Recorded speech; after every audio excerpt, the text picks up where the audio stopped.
Put any from here.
Honorable members, can we settle down?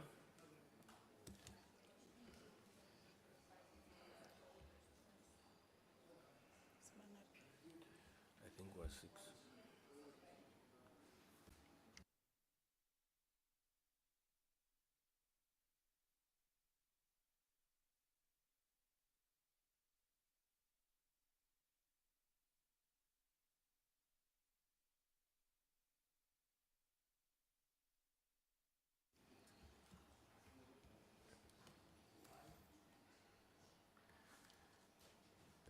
A very good morning, honorable members. Good morning, Minister and DG and your team.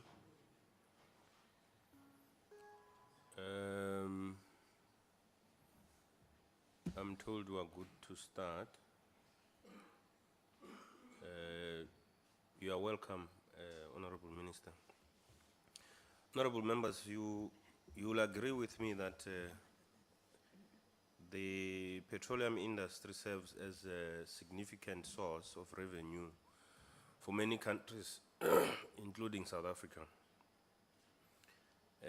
contributing to infrastructure development, generating employment opportunities, and supporting industrialization.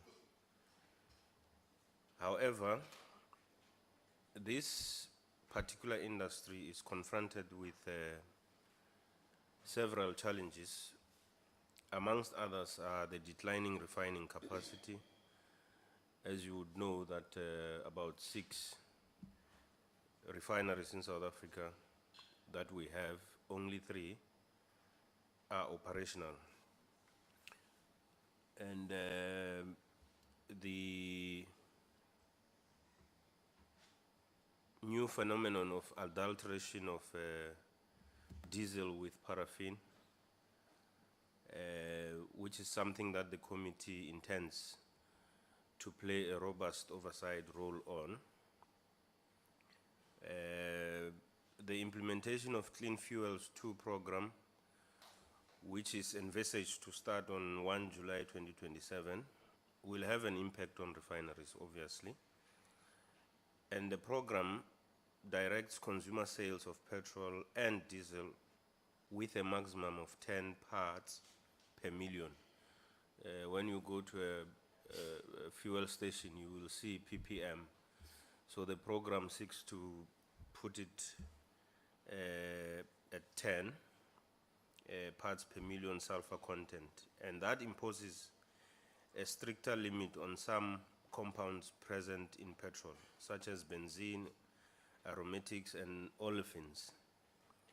And this therefore means that refineries must be upgraded by 2027, failing which they run a risk of their products not being bought, which will ultimately result in further refinery closures.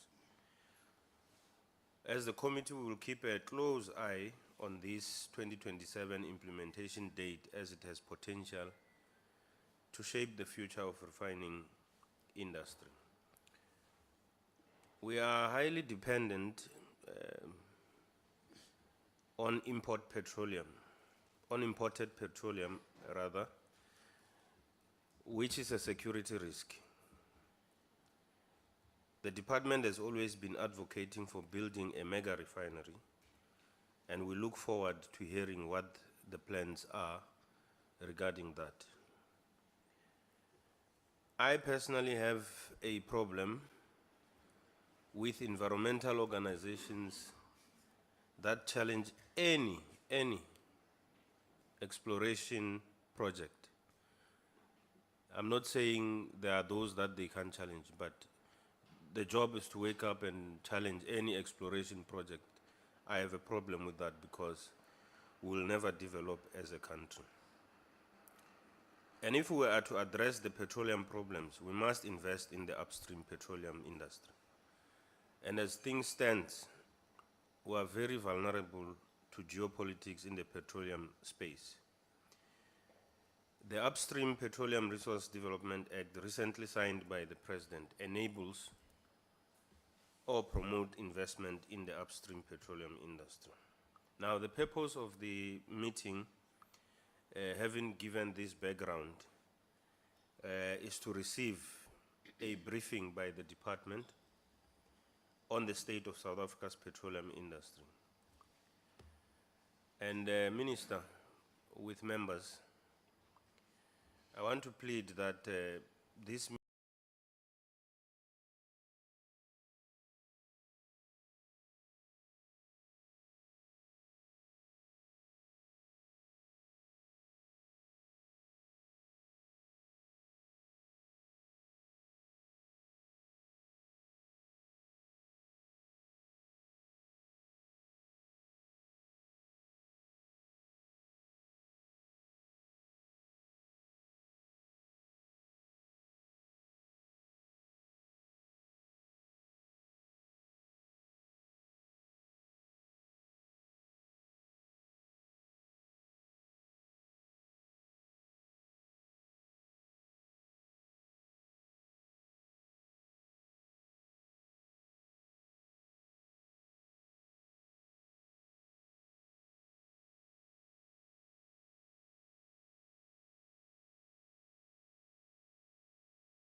the rest port, and I must hasten to say that Australia consumes twice as much petroleum products as we do.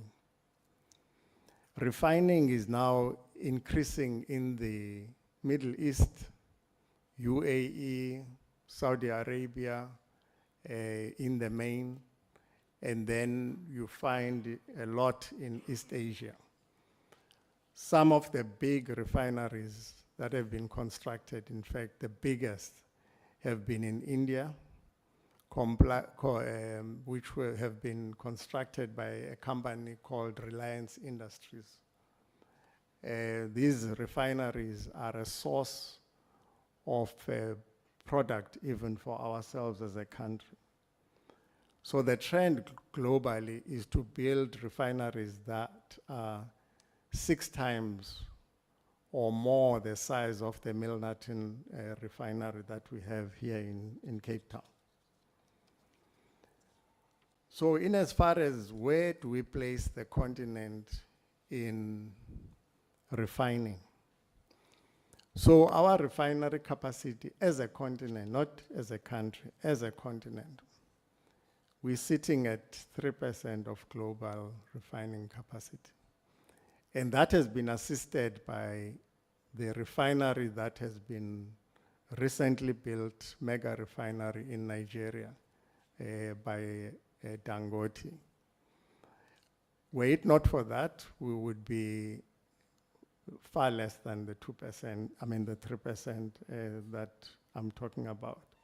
Of course, that 3% has also been affected by the closures of refineries in South Africa. There is another pressure that oil majors are under. So their shareholders don't want them to invest in new refining capacity. One of the things that has happened in the sector globally is that in the Western world, no new refinery has been built in the last 2 decades. All the refineries that have been built have been elsewhere, but not in North America, not in Western Europe. And this is mainly driven by this drive to reduce carbon emissions. And of course, there was a promise of transition to electric vehicles, and hence the decision to reduce the number of refineries. We were also at some point discouraged from going ahead with Project Mtombo because we were told that there is a glut of products internationally, there is no need. But I think at the time, PetroSA had anticipated that some of our refineries would close and that that gap would need to be filled by a mega refinery. We just want to give a sense of where we come from before we talk about where we find ourselves.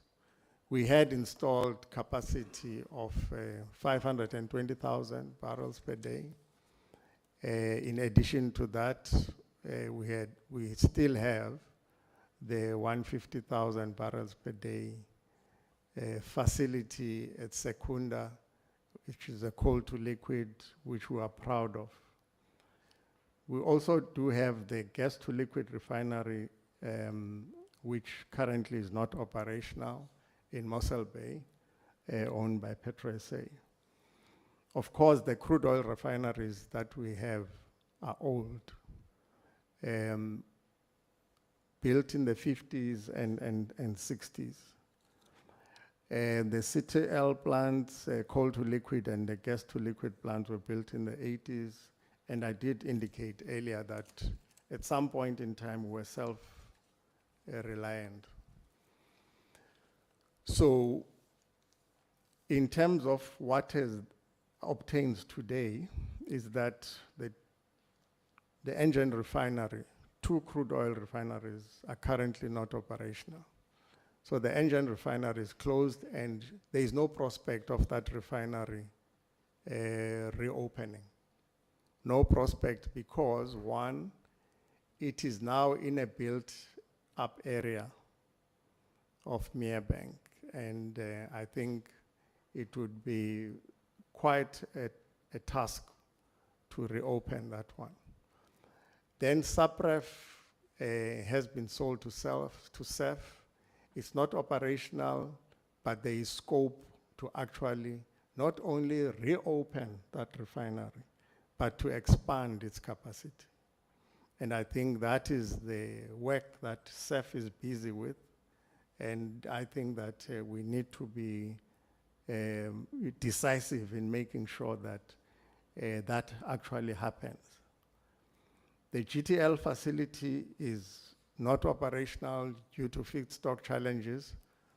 However, as Minister has directed, that facility needs to reopen. We believe that there is, feedstock that can power that facility, and we're looking actually forward to the cooperation between Total Energies and PetroSA to provide feedstock not only for the refinery, but also for the power plant Gorikwa. So we currently remain with 210,000 barrels of crude oil refinery. And I think here, maybe let me just indicate, the facility is the one here in Cape Town, Milnerton, owned by Astron. Then there is the one which is very critical, Sasolburg, owned by Sasol. Why is Sasolburg critical? It is the main supplier of jet fuel to OR Tambo. Anything happens to Sasolburg, to Natref, actually makes our lives as officials as well as the sector very difficult, because we have to scramble to find jet fuel to be able to supply OR Tambo. So that's the criticality of it. Then we have the coal to liquid plant, which I believe the portfolio committee will be visiting. It is a pride of our country, in my view. And I think it also needs to be protected at all costs. The consequence of closure, as I've indicated earlier, is that we are now increasingly, so that's 60% of imports. The next time we present, probably we'll have moved to 65% because the demand is growing. It's not static. If we then look at because there's always a question about how exposed are we to the Middle East? How exposed are we to geopolitics and so on? And why are we not trading with African countries that have got crude oil?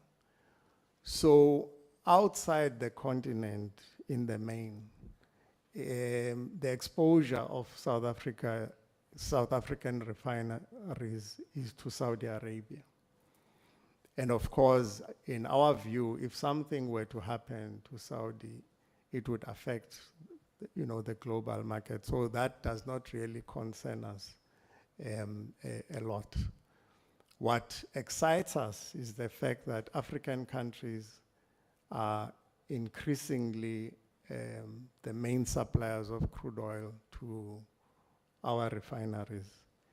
What we will come back and indicate once we have the audited figures for 2024, they will actually show that Angola has increased its share and actually has gone into the market share of Saudi Arabia in as far as supply of crude oil to the country. So that also indicates the importance of the African oil producers to our own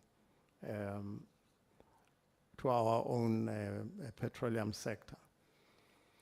So if we wanted to show this, just to show the exposure again, where do these products come from that we consume in the country? So as you would, I think if I can just focus on the key ones, I think for us, it is UAE is always there in terms of supply of both petrol and diesel, because they, as I indicated earlier, they are building refineries, and those refineries are there to supply not only themselves but the globe.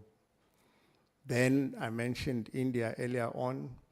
Those mega refineries that have been built by Reliance are supplying, are a major supplier to us as a country as well.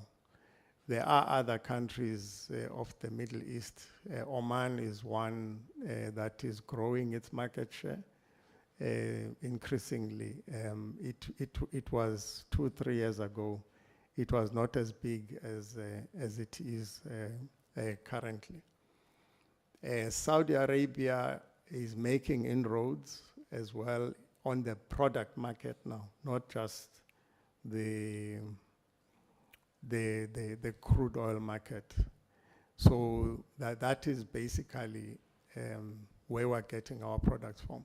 But what this picture also says is that we are not reliant on one jurisdiction. So you ensure security of supply by diversifying your sources.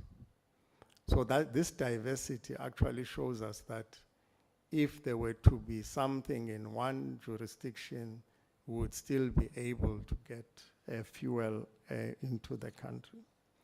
Of course, the best would have been if we were getting 60% or more of our products from our own refineries in the country.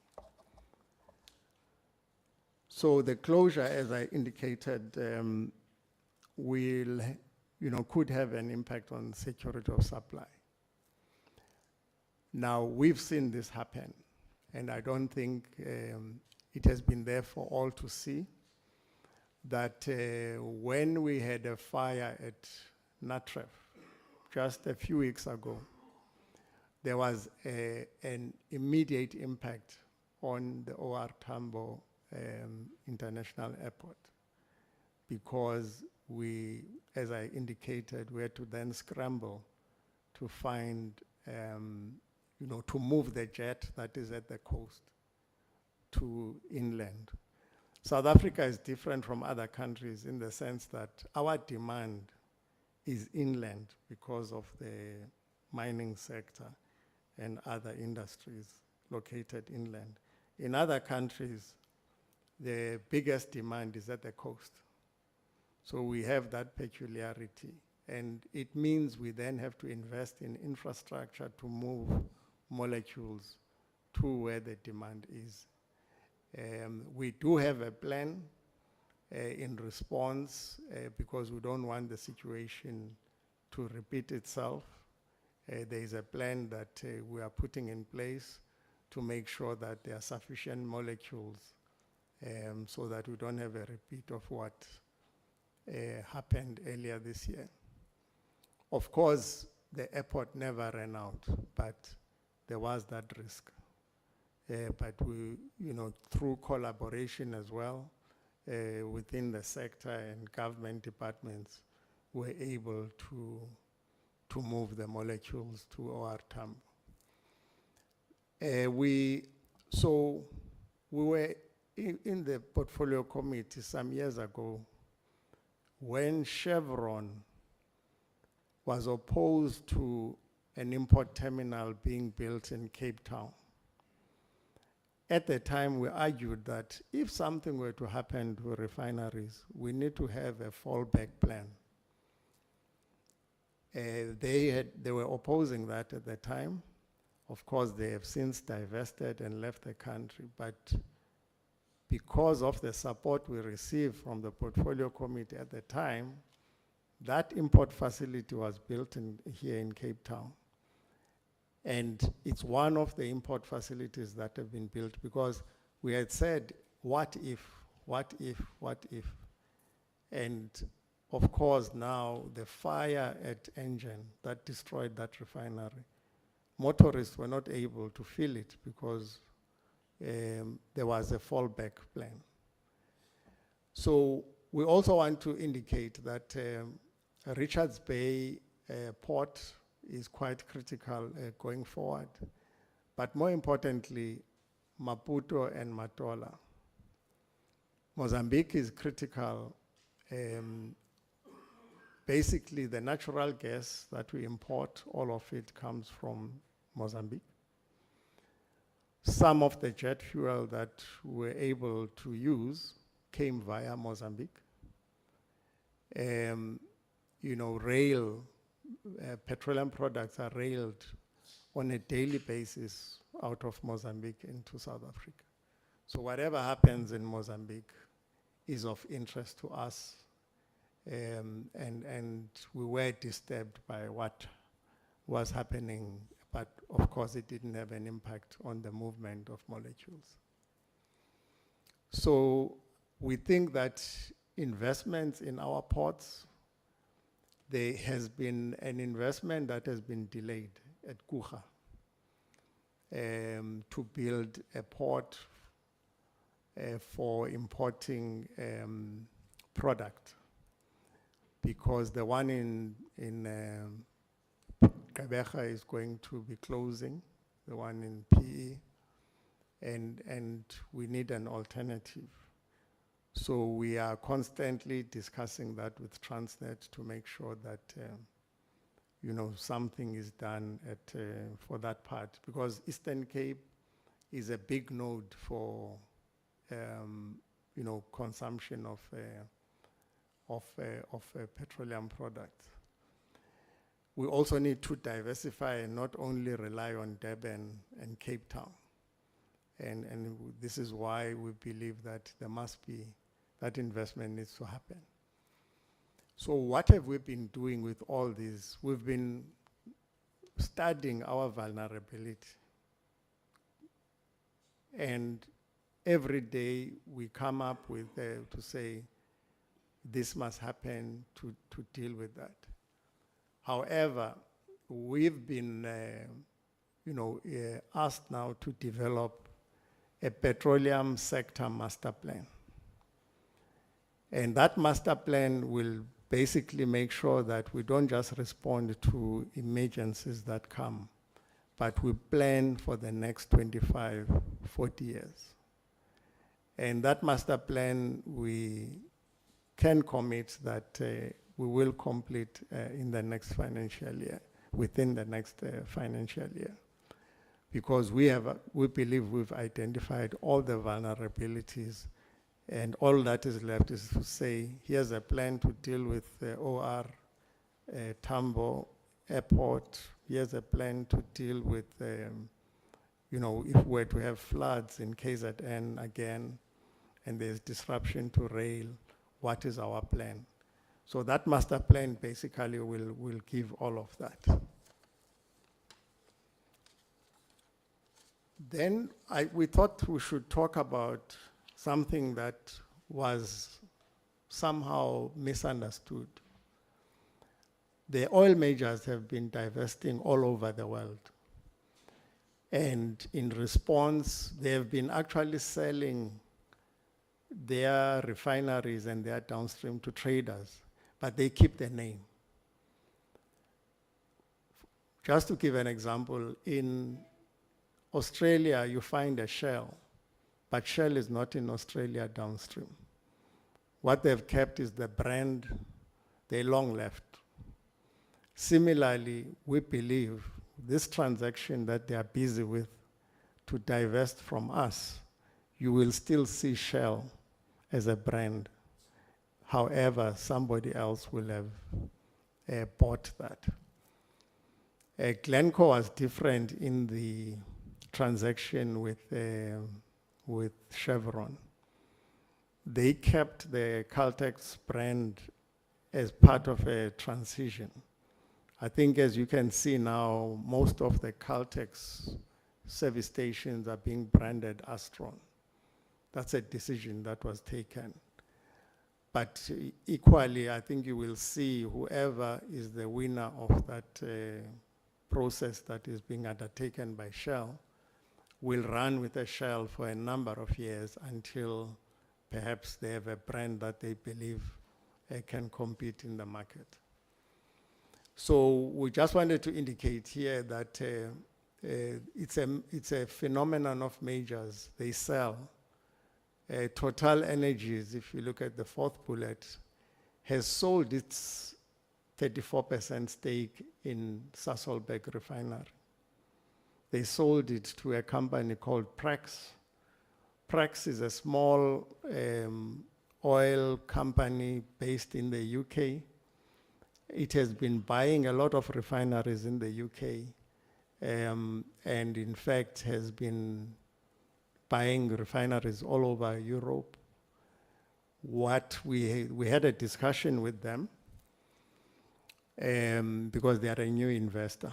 The commitment that we've received is that they are in Sasolburg for the long haul, and that they are going to invest in clean fuels. So it's the kind of investor that we want in the country. As you would know, Shell is in the process of divesting, and what do we see? So BP and Shell has also sold to SAF, their SAPREF facility. So for us, this divestment should be seen as an opportunity for local players to have a significant presence. And we just need to be decisive and intentional about making sure that local players actually have a stake in the value chain. So with all these changes, there are socio-economic impacts. The sad one is the loss of jobs. So each refinery has an average of 1,000 employees. So when SAF restarts that refinery, and I'm saying when, not if, when they restart the refinery, then they will restore at the very least.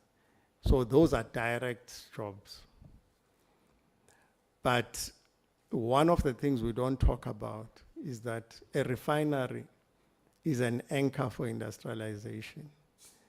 The kids who study chemical engineering at UCT and other universities, they believe that one day they'll go and work at a refinery. So if we don't have those refineries, we're actually even impacting certain faculties at higher education, because the kids will say, what's the point? There's no refining. Why should I study chemical and mechanical engineering? Then also balance of payments. So there's a premium when you import products as opposed to importing crude oil. There's already a premium, so we pay more. We spend more dollars basically importing products than we would have spent importing crude oil. So that's the one. The other one is that in a refinery you produce benzene, toluene, and all other chemicals. And now we have to import all of those that were produced by SAPREF and NREF. Bitumen, the country consumes 300,000 tons of bitumen. At some point, we're exporting this bitumen. We are now importing all of it. That's the reality. And then fuel oil used in ESCOM, we now don't have sufficient. Fortunately, load shedding is a thing of the past, so they don't need as much fuel oil as they used to need when they had load shedding. Then all these imports, LPG, Of course, LPG, we consume 500,000 tons of LPG, all that imported. And this is the reality that we find ourselves. And all of these things are dollars, and those dollars have an impact on balance of payments. So then we want to move to the sector that, a subsector that we are proud of. I think it serves the economy very well, the retail sector. It's very vibrant, very competitive, a significant contributor of revenue, as well as a major tax contributor. More importantly, 80,000 workers and growing.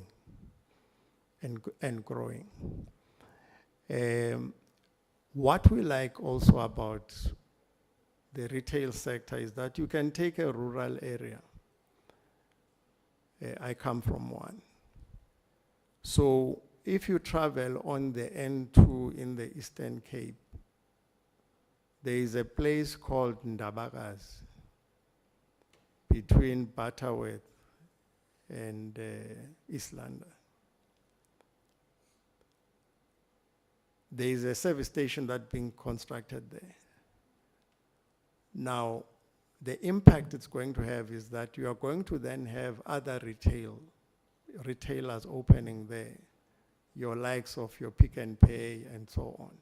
So a service station can serve to actually catalyze retailing activity and prevent people from going to major cities and towns to get their supplies, their daily supplies. So we like them for that. And that's why we always are encouraged when they are opened in rural areas.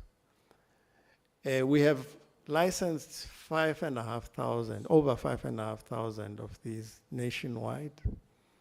They continue to build new ones. We're seeing a lot of new ones in Limpopo growing, because it's an area that is underserved by, in the retail space. It's highly attractive. No one would be buying Shell today if they didn't have an attractive retail network. Engen was bought because it had the biggest retail network. So it is highly attractive to investors as well. We also have a sector that has been a major contributor to transformation in the sector. The wholesale sector is one where most of the historically disadvantaged South Africans are playing.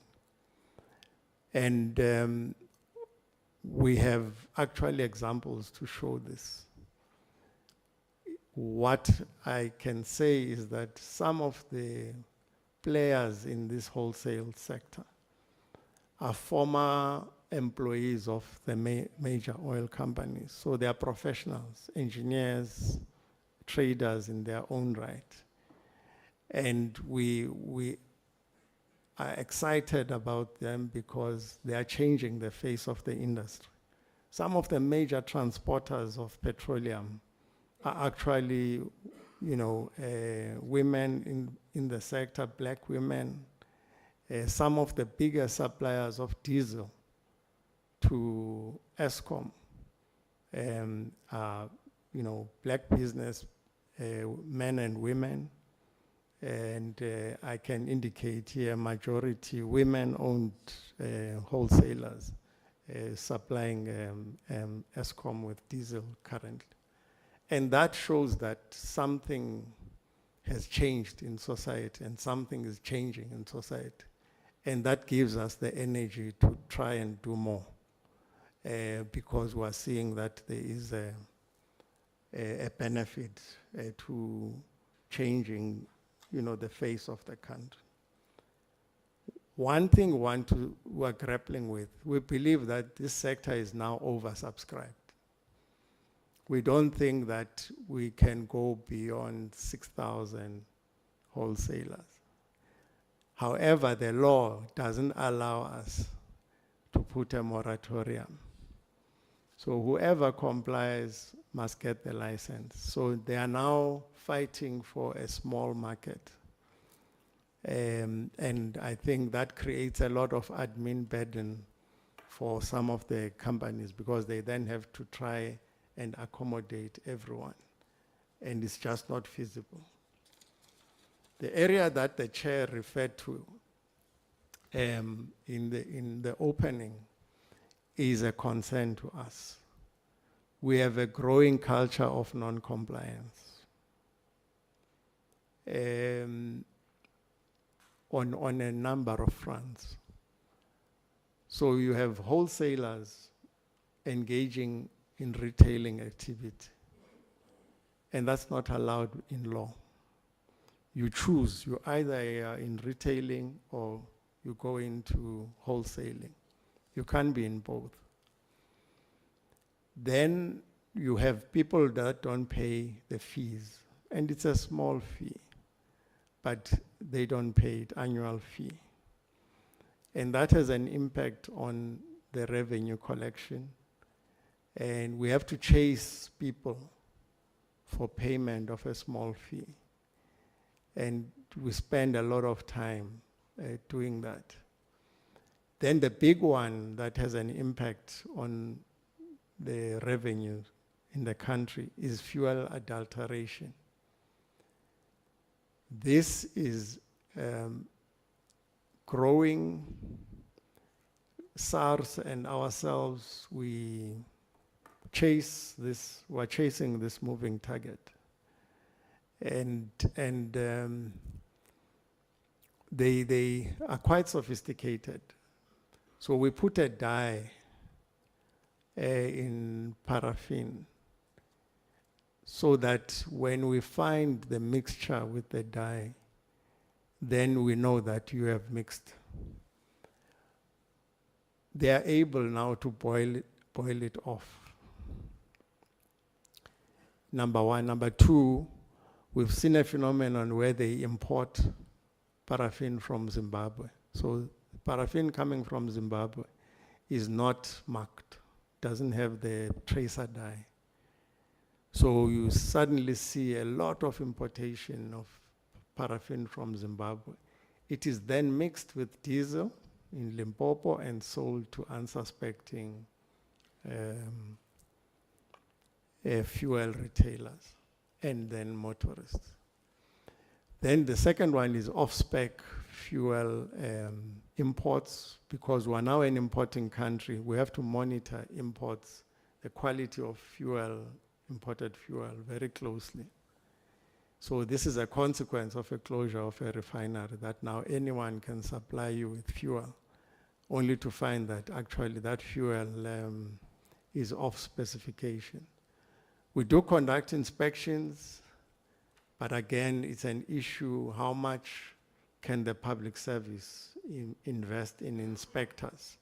We don't have enough inspectors, that's the reality. Above the inspections, we have a company that is taking routine samples on our behalf and testing them. When we find your company that it is selling fuel that's off-spec, the first thing we do, if it's fuel adulteration, we report you to the revenue service. And the revenue service actually goes and closes those, once they also conduct their own independent test, they have the power to close that tax dodger immediately. And that helps.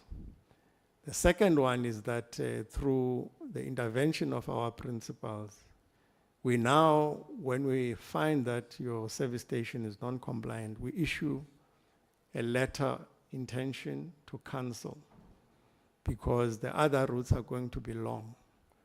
So we issue an intention to cancel, and what we've seen is that all of a sudden the compliance levels are increasing. One, revenue is being paid. Two, the number of service stations, what is it, the repeat offenders basically has gone down. So we do want to say this, that we find you, you don't convince us that you were unaware and and all of that, we close you. So we also are just going through the admin process of giving you a chance to explain yourself. But when we are convinced that we have a case, we will close you and we will see each other in court if that is what it will take. Very importantly, the issue that the sector that the minister has spoken about, the upstream sector, huge promise for South Africa. I think this is one of the most exciting times for the upstream sector. As I said earlier, we are a deal away from producing oil. It's just that we don't need to be tentative about this. We need to be decisive. We need to be intentional. And all of society needs to be behind this. It will change the fortunes of our country. It will change the lives of people in many of the areas of the country. I'm talking here places like the Northern Cape. Overnight, life will change. You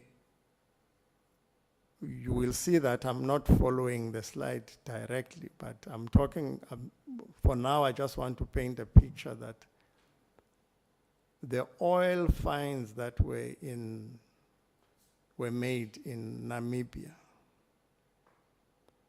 basically the vast majority of that oil in that basin is on our side of the border. So it's a question of how do we ensure that companies are allowed to explore, we allow them to basically produce, we don't stand in their way, we make the environment attractive for them to get the oil. The revenues will flow, but it is first to make sure that they are able to do the work. Yes, environmental concerns, they need to be managed. 200 kilometers, offshore. I don't know how many people would be going there on a daily basis to earn a livelihood. However, in this whole process, we need to take everyone along. We need to take the fishermen and women that are concerned along. The communities that are on shore must be taken along. We also, in some of the discussion with the oil companies, we've said, why don't you build a petroleum engineering school in the Northern Cape? That's how convinced we are that something is going to be found there sooner or later. Minister spoke about the shale gas. Again, those regulations we need so that we can look at, technology has evolved. The US has been producing shale gas for a number of years. There haven't been environmental disasters. Instead, their inflation has been positively impacted by lower costs of fuel. Coal bed methane, Limpopo is for us quite exciting, coal bed methane. And it's a race now, it's going to be a race because that coal bed methane goes to Botswana, it's also in Zimbabwe. So who's going to produce it first. And for me, we have everything to be there first. But it's a regional, again, on coal bed methane, we'll have to look at a regional approach to say how do we, together with the two other countries, make sure that we produce this to the benefit of the region. So again, it will be a game changer. Minister of Finance is, I think challenges would be reduced because we'd be able to contribute to the fiscals. So there are changes that are happening.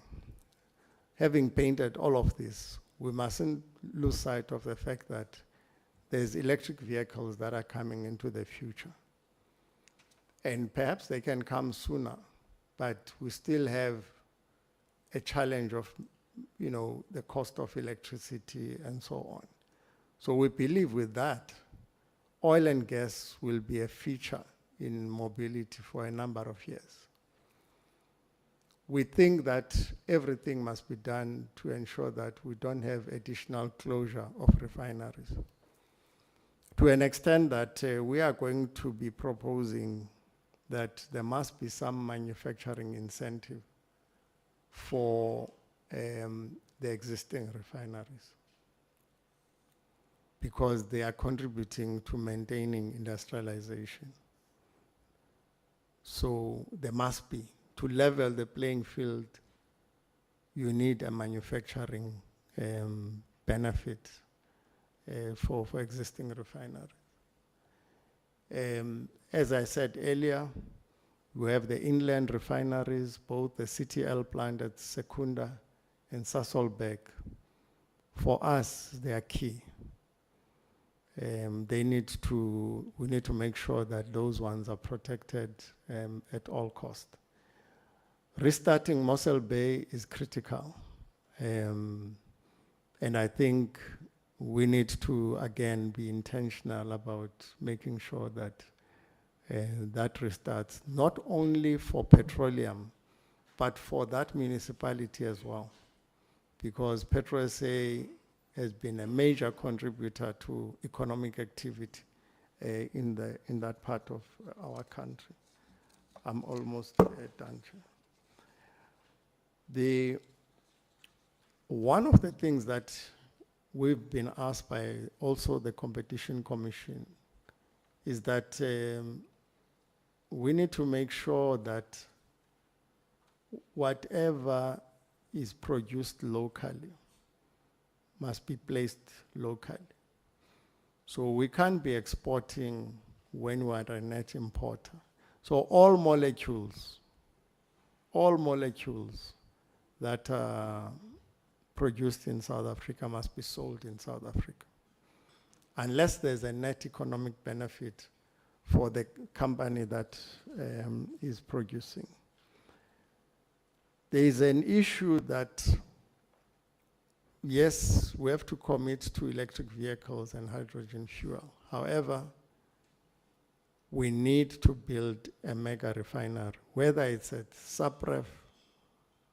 So we can't have a SAPREF that comes back at 180,000 barrels per day. SAPREF must come back as a 400,000 or more. Or we look for, a new site for a refinery. But the country needs at least one mega refinery before we say, there is now the space for electric vehicles. So collaboration again with neighboring countries. What would give us comfort is if we can collaborate with Sonangol to build a refinery. If Sonangol can be part of the rebuilding of a SAPREF, I think that would give us, or Botswana Oil, any other, so that you have a regional collaboration going forward. So lastly, we just want to reiterate once again that we are undergoing fundamental changes. We're not immune as a country, and that, you know, as I indicated, if no new refinery has been built in the Western world in the last 20 years, it's driven by the decarbonization on their part. Of course, they are major emitters of CO2. Obviously, they would have to lead in that regard. Oil refineries may change ownership, but will remain operational. Here we're referring to Natref. That Total Energies said they are pulling out, but they sold to Prax, which they've been dealing with in Europe as well. In the short term, unfortunately, imports will increase. So what is required is for all players to make sure that those imports can reach our shores safely. One statistic that I would like to leave with as I conclude is that some time ago, we were only receiving 300 vessels into Durban. We are now handling 460. And that would indicate, so vessels are impacted by weather, because if the currents are such that, you know, it cannot dock, that is also a vulnerability. So which we didn't have to worry about when we had refineries operational. Just to conclude by saying that in the short term, therefore, you know, we need to look at these opportunities as an opportunity for new players to take ownership of some of the infrastructure. One of the things that is being discussed now is Island View Terminal in Durban. What is going to happen to Island View? This is a discussion that we're, you know, having with the Department of Transport, Transnet, and other players, because Island View is a major distribution center for liquid fuels in the country. Chair, I think with investment in new refining, once again, I think it is quite important, and I would want to thank you. Thank you, Chair. Thanks. Thanks, DJ. Thanks, DJ.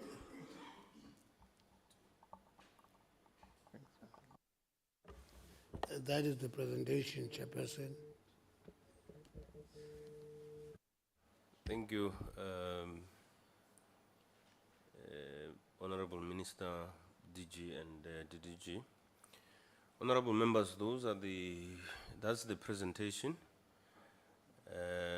Can I note hands for questions and clarity-seeking question? Honorable Hassan, Honorable Nchabele,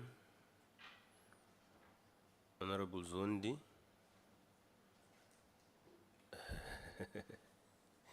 Honorable Selepe, Honorable Lorima,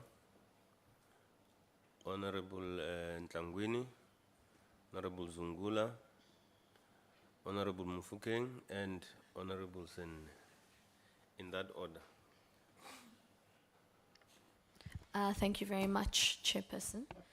Allow me to appreciate the presentation from the department and the minister as well. Just 2 or 3 points, Chair. The first is that we've been brought into confidence on the domestic side, but also on a global side of what is happening in the industry and what's sort of leading to some of the problems that we have. Key amongst them is energy security, actually. And I think that's the big takeaway. So we know that there are proven reserves in gas exploration. And I think, Minister, you mentioned that in your opening remarks. And of course, that's a key factor in the energy security situation, particularly in terms of gas supply. But we know that there's very high gas exploration costs, and those are usually, in fact, they are the main hindrance, along with the risks that are associated with it, for private shareholders to contribute to the prospective side. For example, we saw that with Total Energies. I know, Didichi, you spoke to a little bit about that as well, and actually some of the reasons why. And the truth of the matter is that we do often see different NGOs do halt those programs. It doesn't mean all NGOs are bad. It means that we need to find some sort of a balance. And that's sort of what I want to speak to. Are there any incentives in existence to promote exploration by the private sector or those different players, specifically to assist in either lowering prospective costs through those incentives, but also to balance the sustainability issues that are raised by civil society, at the same time ensuring some level of energy security? We're not going to walk out with everyone feeling 100%, but there is a sort of halfway point in which we ensure that we don't harm the environment, but at the same time, we are able to bridge those gaps. So I'm interested if there are any incentives on that point. And then also, Chair, the Gas Master Plan speaks about infrastructure development playing this crucial role in achieving this energy supply, or an effective one. But it also speaks very specifically to the intensification of gas exploration. How would the realization of these particular recommendations contribute to the transformation agenda in the infrastructure development of the sector? But also, how would the development of a mega refinery, as has been suggested by the department, help us more broadly as a country? And I don't just mean that in terms of, yes, energy security, but what is it going to do in terms of job creation and opportunities? And then lastly, Chair, speaking further on the transformation in the sector, I know the Petroleum Products Bill, the new one that is set to eventually come to Parliament, has a big focus on transformation in the sector. Do we have any idea, Minister, when that will come towards us? Because if we are going to fix this in the long term, but also in the immediate future, we know that there are a number of regulations that need to be brought up to speed and updated. I think the current act, rather, hails from 1977. Which of course was peak apartheid in inverted commas. And so of course the kinds of regulations and legislative framework is not at all where we need it to be. So I'll leave it at that, Chair. Thank you. Was it you, Honorable Nchabile? Sure. Go ahead. Thank you so much. Good morning, everyone, Honorable Chair. I think maybe just as a means of initiation for myself, and I think for all other members, can we, before we proceed with any of these things, get a clarity, particularly from the Portfolio Committee, as well as get clarity from the department as to their presentations to us as Portfolio Committee members, as well as a Portfolio Committee. What is your expectations from us? We need that clarity so that when we engage with you, we are able to give you inputs that are going to help. Because I grew up seeing these processes. Every time there is Portfolio Committee presentations, but they don't marry with regards to the objective of the work. So I think before we could even proceed with anything, let's get clarity from the department. What is the expectations? And what do they view us as? Particularly as a Portfolio Committee sitting here, as members of Parliament, what is the role we play to the department? So that when we engage on the basis that we know what is the expectation on both sides, and we are able to can give tangible solutions that will take this country forward. You have already engaged with this massive presentation that is something that we need to drill down on. But we need to drill down on the basis that we know what is our portfolio requirement as well as what is expected of us. I haven't started off with the questions and the inputs as well as what we think should be done. But I think let's first clarify the expectations. No, we're not going to do it like that. Can you proceed with your questions? And at the end, we will respond to what you want us to respond. They will respond to what you are requesting. Can you please proceed? But, Honorable Chair, I think you're making the work difficult. That's not for you to be finalizing. It's a job that we wanted to make it clear from the department so that when we engage, Chair, Honorable Nchabeling. there is input and there Honorable is Nchabeling. I'm the chair here, aware. and that's why I'm making a decision. It's for me to make a decision. I am saying proceed with your questions. Please. Honorable Chair, I'm going to respect you on this one, but I'm doing it so out of courtesy. One, the presentation was huge and elaborate, particularly on the petroleum resources side of it. The department doesn't only deal with petroleum resources, there's many other areas. But what I wanted to raise particularly is, one is, this is getting ridiculous. South Africans are being robbed of value at the highest level. We're sitting with the problems that this country could have long solved if the question I asked was attended to. The key question is, what is the role of Parliament in respect to departments? And why do we have to sit here, year in, year out, listen to reports, listen to problems, and yet there is no tangible outcome? There is not even a solution going forward that is actually assisting the country in improving its situation. Right now, we have been presented with major, mega problems. Not that we don't know these problems. We know about some of these issues. They've been plaguing the country, but we have not been able to come to a point where we're saying, what should be done to resolve these problems amicably? And not only that, the department minister is from the ANC, so he is part of the problem in a sense that any of the solutions that are supposed to be implemented are prevented by the policies that are currently being adopted by the party that is running the GNU, which is the ANC. As MK, we are of the view that the status quo must change, and that status quo must change on the basis that departments have to be held responsible and reliable on the basis of their failure to turn around the petroleum sector.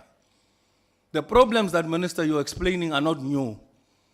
You've grew up in this particular department. We grew up knowing you as a minister in the mineral resources for several terms. And we want to understand that over the period of your time, what have you done to turn around this department? Even the presentations are quite old and archaic and very uninteresting in a sense, because we wanted to see rich data and information. And the DG is there smiling, which he knows the facts. All right? People today want to see what is it that South Africa is doing. And I'm gonna just be very quickly clear on a few things. The issue of the Northern Cape current shale gas is not new. You've been fighting the issue, but the ANC has not been able for a single period. Yeah, the shale gas in the Karoo, Just hold on. Minister Mandash. Yes. Can you proceed? Thank you so much, Chair. You see the ANC tendencies.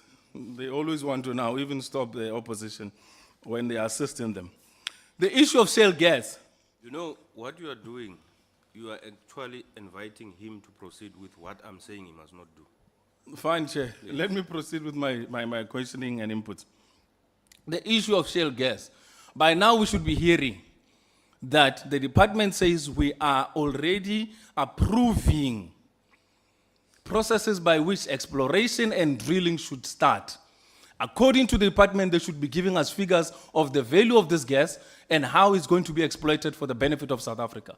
That's number one. As MK, we want to know that. Plans to tell us that there are still laws, there are still regulations, and I think the presentation that was given by the gentleman when he said that they still have to take everyone along. This country is in a mess because of that. You take 10 years taking everybody along, by the time the project should be implemented, nothing gets done. So all I'm saying is we need to get to the point where things are done. I was one of the people that participated in something called Project Pakisa. In the Project Pakisa, there's master plans of everything that you want to do in this country to implement anything on resources in petroleums. Why has nothing been done? It's almost 10 years plus now. Those things are still sitting. There's a gas master plan in it. There is the industrialization in terms of petroleum. There is the issue of refineries in it. There is the issue of discoveries of oil offshore as well as inland. And there is already the department's knowledge on some of the oil pockets that are available and as well as gas in South Africa on land. So I still don't get it. Why is there such a lethargic approach as well as the slow, as if we are going to die in this government and nothing is an agency? The jobs are being sacrificed. The issues of the current imports are shocking. Honorable Nchaveling, I yes, gave you Chair. 10 minutes alone, Okay, and there are still many people who must speak. I'm wrapping it up. Thank you so much. You have wrapped up. I've given you 10 minutes. Normally it's 3 minutes. I've seen you do this in the electricity portfolio committee. Chair, let's not make this personal, but anyway, I'm going to respect you. You can't speak for 10 minutes alone. Honorable Zondi. Thank you, Chairperson. Let me relay my greetings to the room. Greetings, Minister and the Deputy Minister in her absence, and DG as well. My questions, Chairperson, I have a few questions here. The first one is with regards to the future of energy in South Africa. I was hoping this presentation would touch on that in terms of biofuels and bioethanol and biodiesel, because I think it is the future of energy. And if we're discussing the state of energy in the country, we should be including those hydrocarbons. I wanted to know, in terms of the stats of biodiesel usage in the country, how much it is used, because if you look at the regulations and the South African standards on the usage of biodiesel, you'd have to do blending if you are using that. I wanted to know how much is it used and which wholesalers are currently involved in that. I think it's something the department should encourage if we want to safeguard the future of energy in the country. Then the other one is with regards to the research that is being done on cleaning up the environment of these hydrocarbons. Hydrocarbons are recalcitrant structures. And as such, most companies would use chemicals to clean them up. We know that affects biodiversity. It also affects the aquatic life. What is being done by the department to encourage maybe more greener solutions, like your bioremediation, like your phytoremediation? Those solutions are much better as opposed to using chemicals. And I think as a country that is for the future, we should be looking into that and what is being done maybe to encourage that in the country. I think we fight a lot with NGOs, but I think that's a space for collaborations. I don't really like this politics of fighting when you can collaborate. I think there are ideas from both sides, and we have very talented people in the country, but the department has to play its role in making sure that we unearth that talent and then we're able to take advantage of these solutions.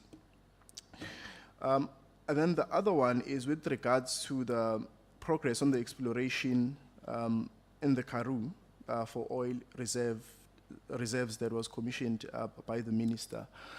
Is there any progress on that? And then also, how are we going to then tackle the water issue?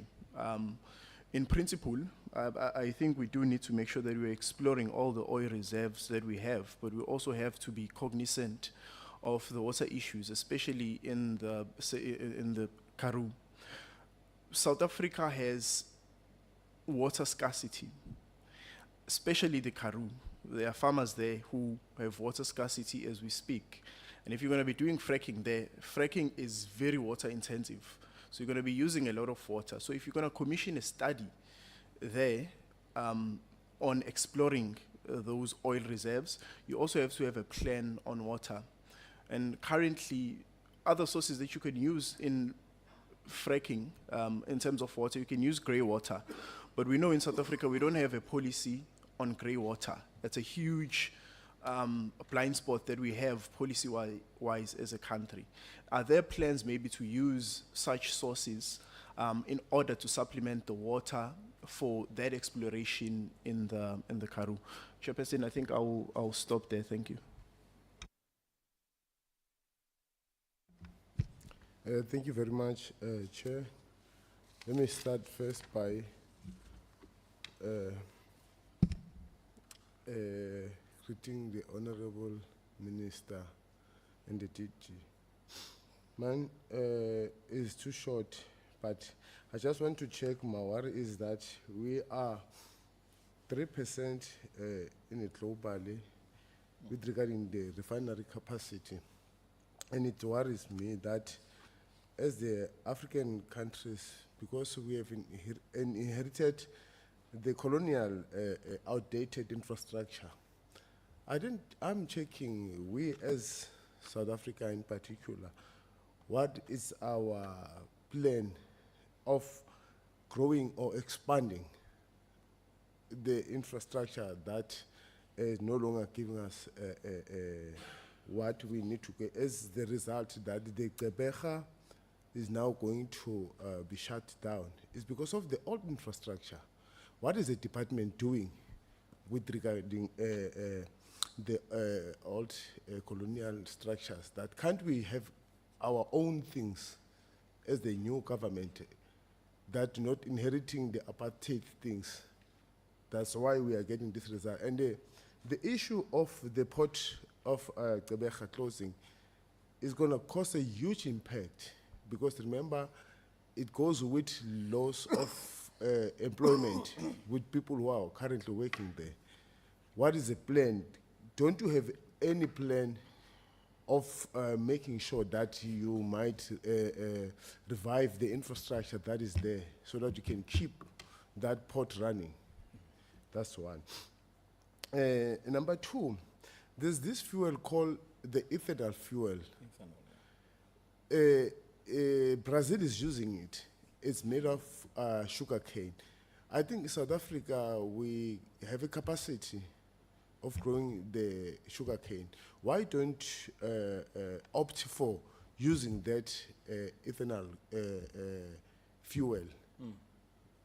I think that's my question. Thank you. Thanks, Chair. DDG talked about cooperation with Total. I didn't quite understand there. Is there something still happening there? Is this with regard to upstream drilling, or is it with regard to refineries? Could you just let us know what's happening there? Fuel adulteration, is it just diesel being adulterated with paraffin, or have there been cases of petrol being given additives? I know this has been a problem in some places in Africa. Is that something we've found as well? I still find it mysterious that we only have so few inspections of fuel. I think it's down for just over 1,000, and that means that's only not even 20% of the service stations can expect to be inspected. Is it not worthwhile boosting those numbers of inspections? What stands in the way there? When will we see revised shale gas regulations?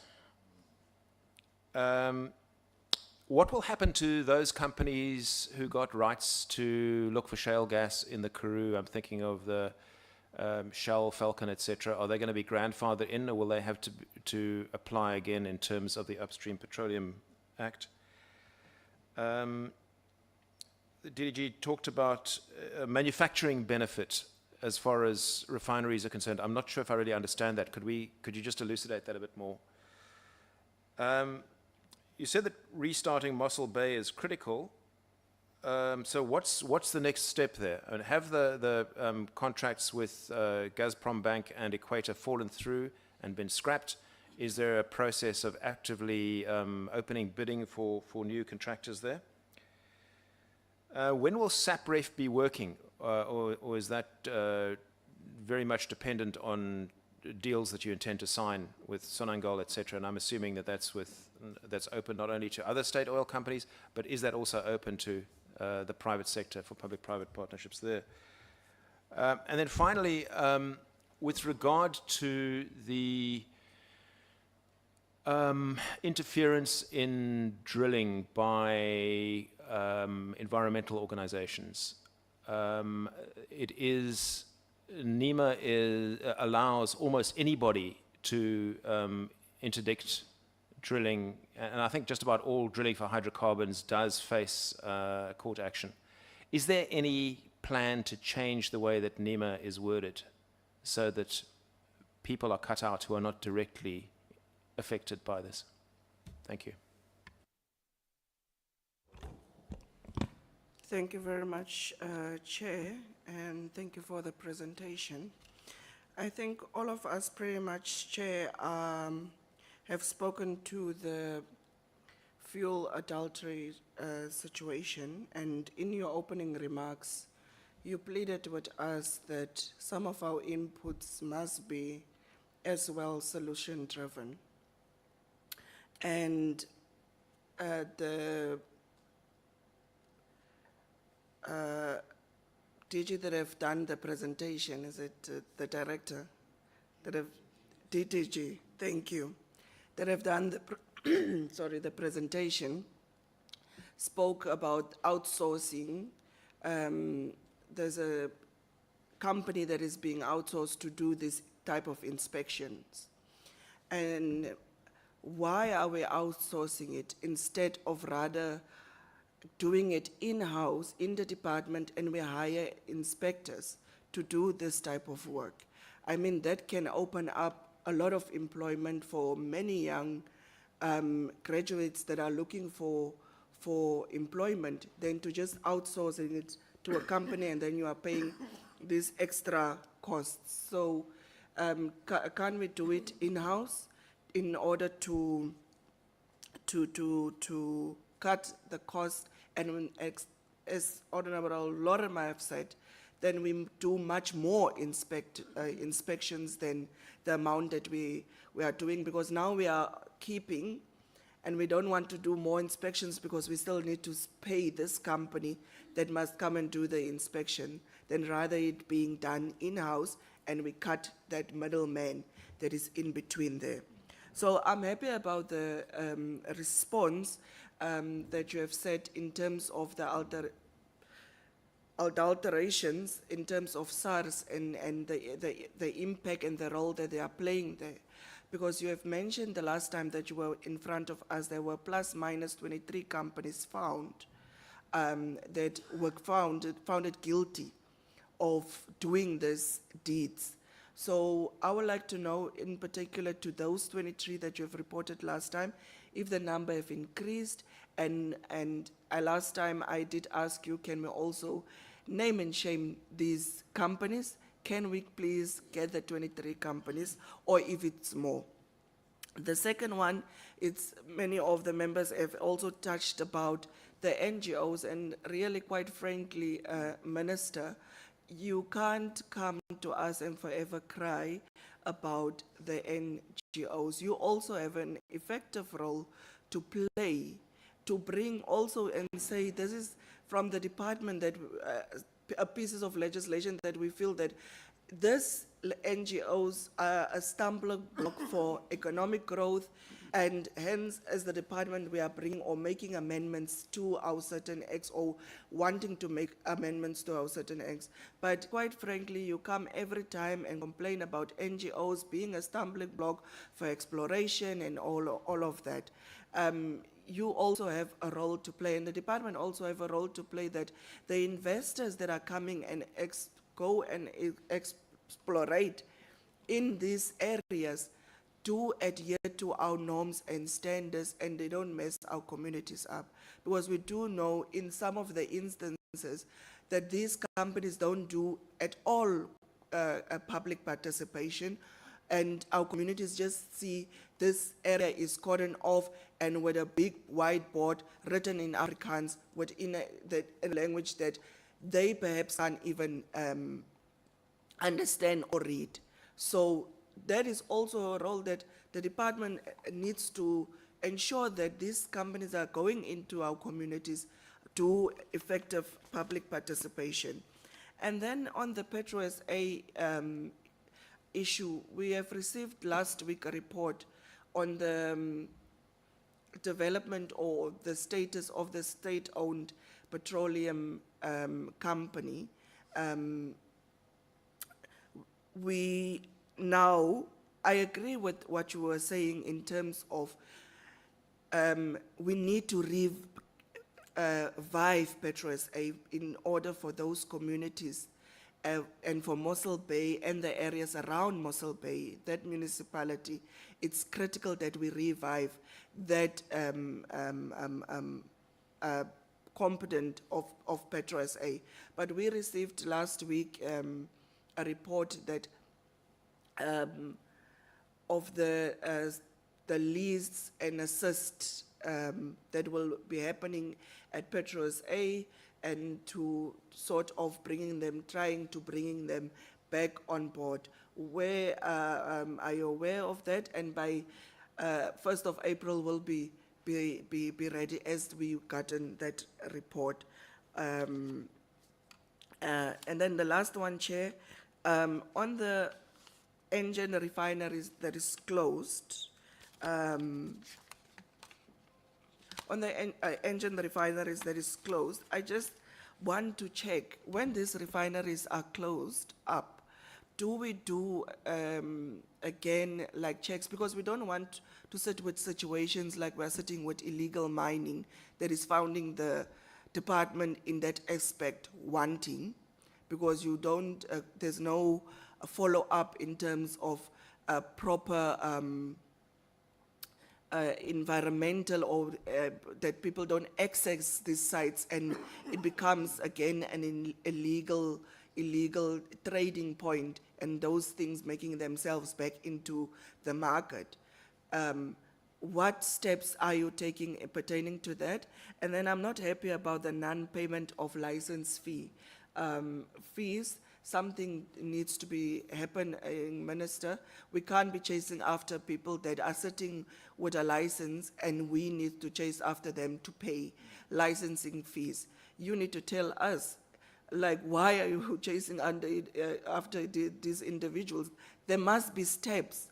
And when you have given them a license, and say, when you don't pay up your licensing fee, your license may be revoked, then to come and state that we are chasing after individuals to pay our licensing fee. I'm happy about the woman in supplying ESCOM. We want to see more women within this space and dominating this space. Thank you, Chair. Thank you, Chair. Chair, if I may, let me start by proposing something.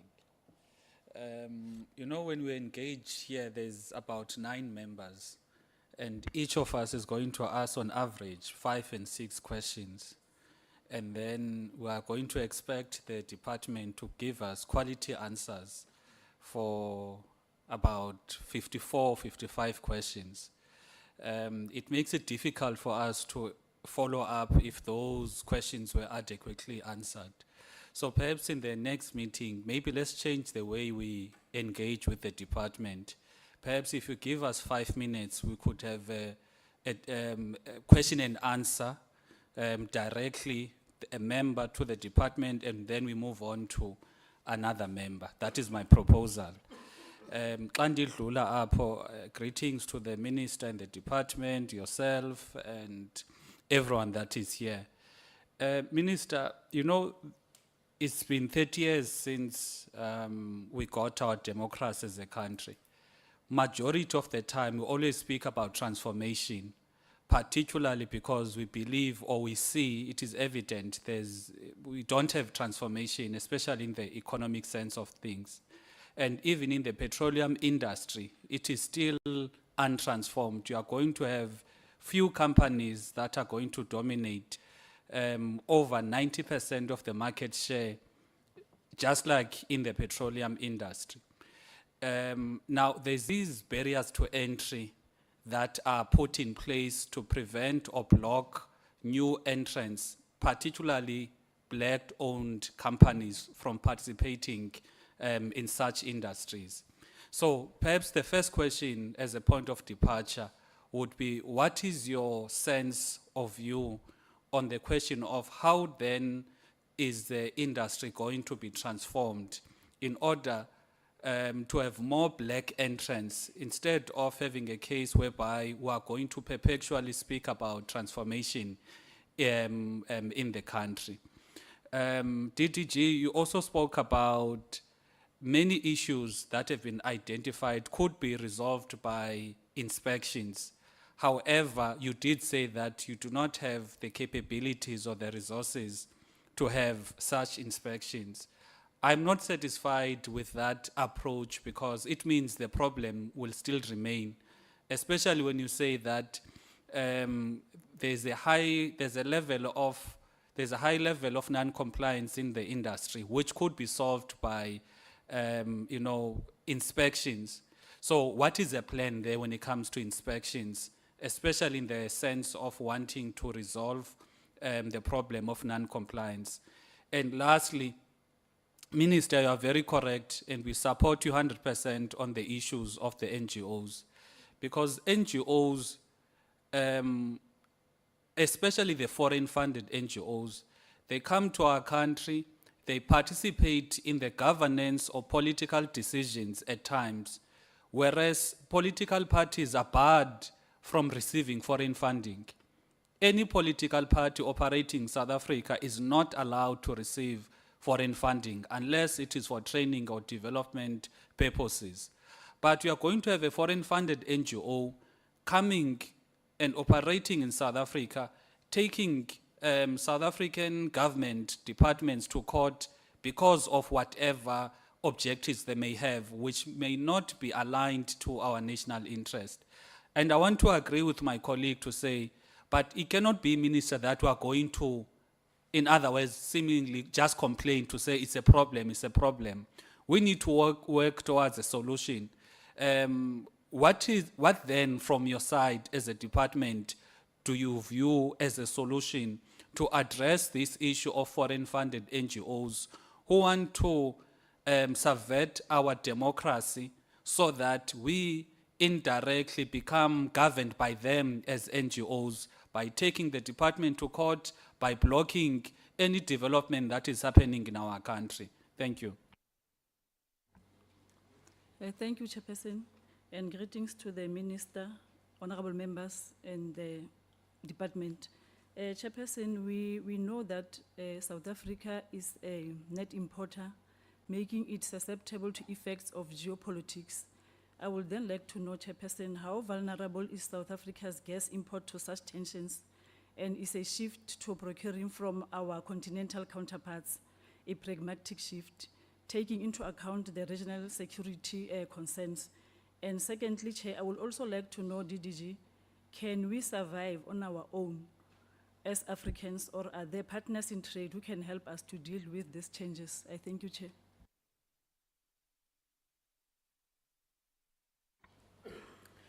Thank you, Chairperson, and good morning to the Minister and your team and everyone in the House.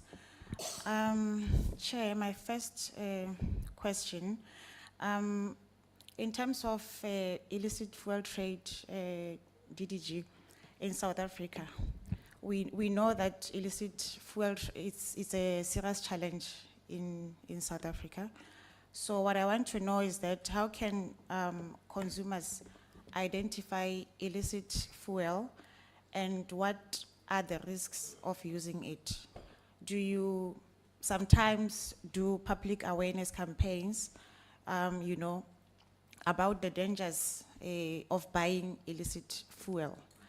Because I also believe that's the fuel that is being used in our communities to burn, the houses. And then I also want to know, what should consumers do if they suspect a filling station is selling that illicit fuel? And then, Chair, my second point, the SANPAC bill that is in front of Parliament currently has the potential to transform the state's capacity to produce and also to refine.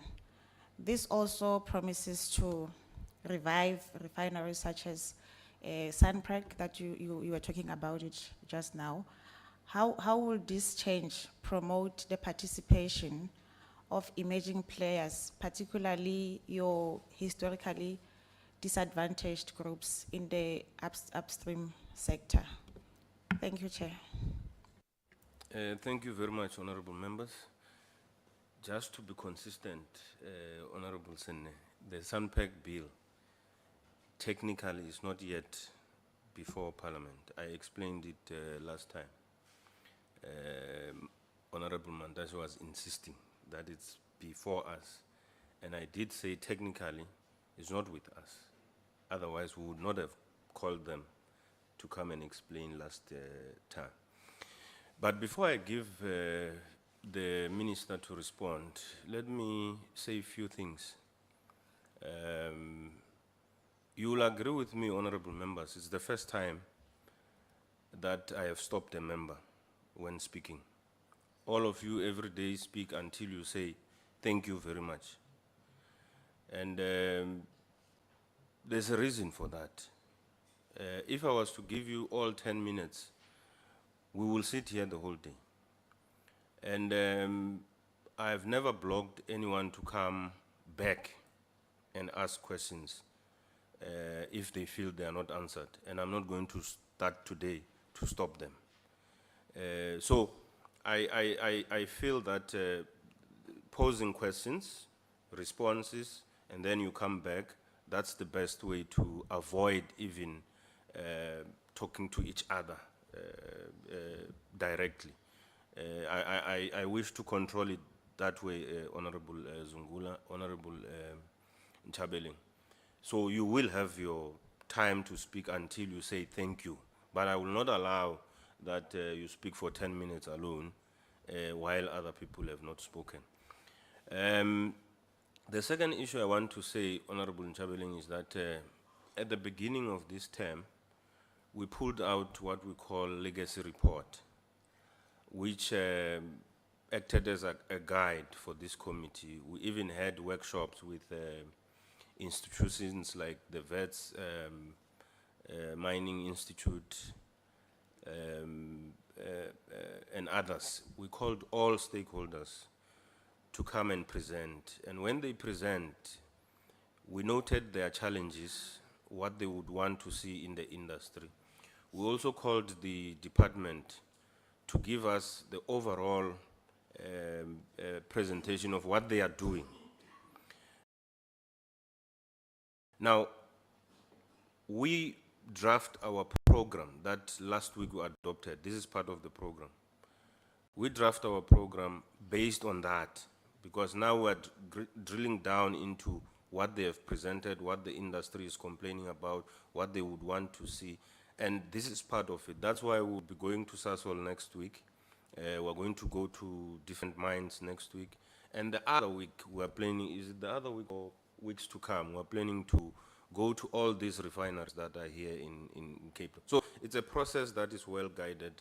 As and when you participate in this committee, you'll be able to appreciate what we're doing and how systematic we are. I just thought, let me allay your fears on what the committee is doing.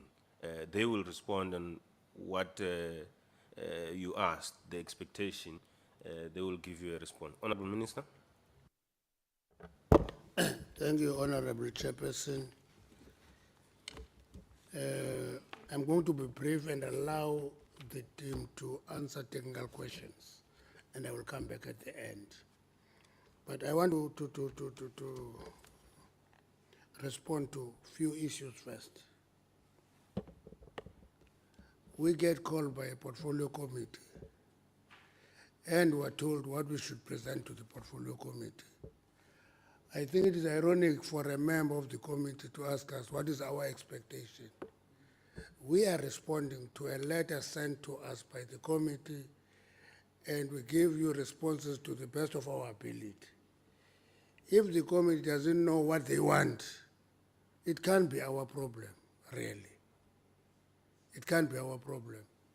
Our problem is simple. We are invited by the committee. Food, we're loyal. We come all the time, we're called here. and we don't downgrade our delegate. Today there was a conflict of two meetings, this meeting and the joint cabinet committee meeting. We sat down, we agreed that did them go to that meeting or go to the portfolio committee, because we attach importance to this committee. But if you say to us, member, honorable member, you don't know what you want here, then I don't know why did you agree to us to be called. And what is your role as the portfolio committee? I can't give induction to the portfolio committee. It's not my responsibility. The portfolio committee is a committee of parliament, independent of us as executive. And it is doing oversight on us. That's what portfolio committee does. It does oversight on us, and we will do that. So I think eagerness to insult the ANC because you're MKP blurs your vision and your understanding badly, actually, badly, because I hope there is no media here, because if there is media, I'm sure they will see that you're actual fumbling here, honorable member. And we can't allow a committee to just stand up and insult us, because we MKP, and MKP up, and it's a portfolio committee. I'm not here for the MKP, I'm here for the portfolio committee as a body, and I respect it. If you are going to use your political eagerness to attack the ANC, there is another platform to do that. You failed in the State of the Nation address. You came with very underwhelming statement there. And now you come and do what you didn't do there here. Don't do that. The last thing I want to say. No, let's not have a dialogue. You will have You will are have your insulting chance to me, come. now you are panicking. Okay, point Relax. You are insulting, no. Point of order. Honorable, He Honorable was Mandashe, there's a point of order. What is There's your no point of order. He was insulting us here, and he was not called to order. Please. Can I chair the meeting, Honorable Mandashe? Point of order? Chair, I think the minister is losing himself and he's losing his cool. Just call him to order. We have the right to opine anything we are saying. We didn't come here on any favor. What we are saying is clearly was, guys, that's why I said to you, let's ask what is the expectation so that we know whose role is what. I asked that question specifically clearly. So when the minister now is digressing, and because we respect him. No, that's fine. Yeah, so let the minister Honorable be member. respectful, because I Honorable asked member. respectful questions. Honorable Chabeleng. Thank you. So, you see, Honorable Zungula, what I was avoiding, dialogue. You will get your chance to speak. The reason why it's important to handle yourself in a manner that is befitting of a member is exactly for this. Once you opine something that is going to spark a response from a minister who is a member of the parliament, by the way, we will have a problem, because he's opined as well to say anything that you have said. He will respond. So this is basically what I said. Let's stick to the presentations, and then the responses will come as presentations. I will not Call your take minister an to order, Chair, please. I will not take an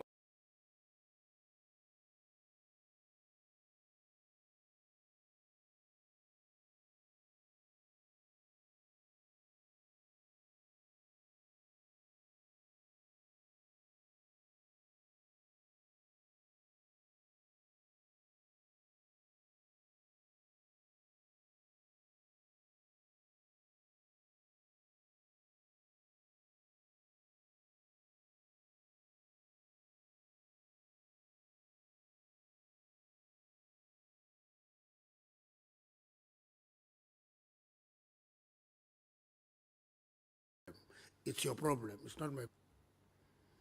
If you don't want me in the ANC, you want me in MKP, you won't find me there. Now, shale gas, let me talk a little bit about shale gas.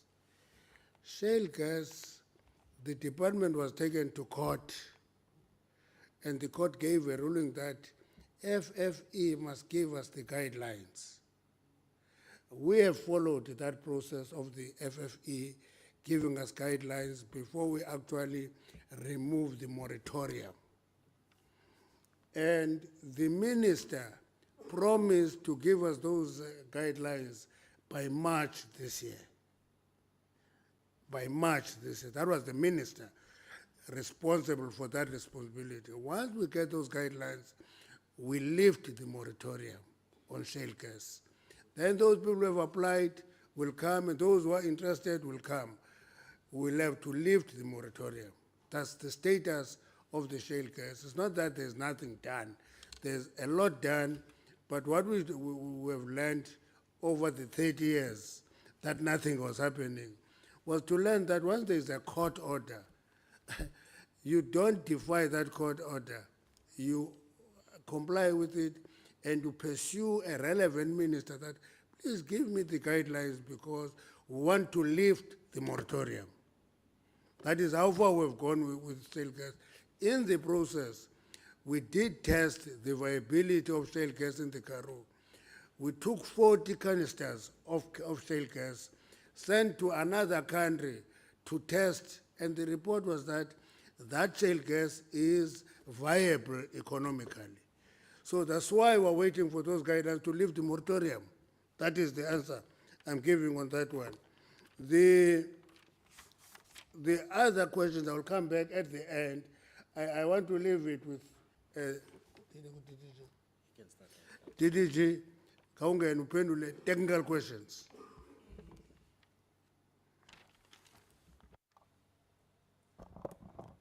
No, thank you very much, Honorable Minister.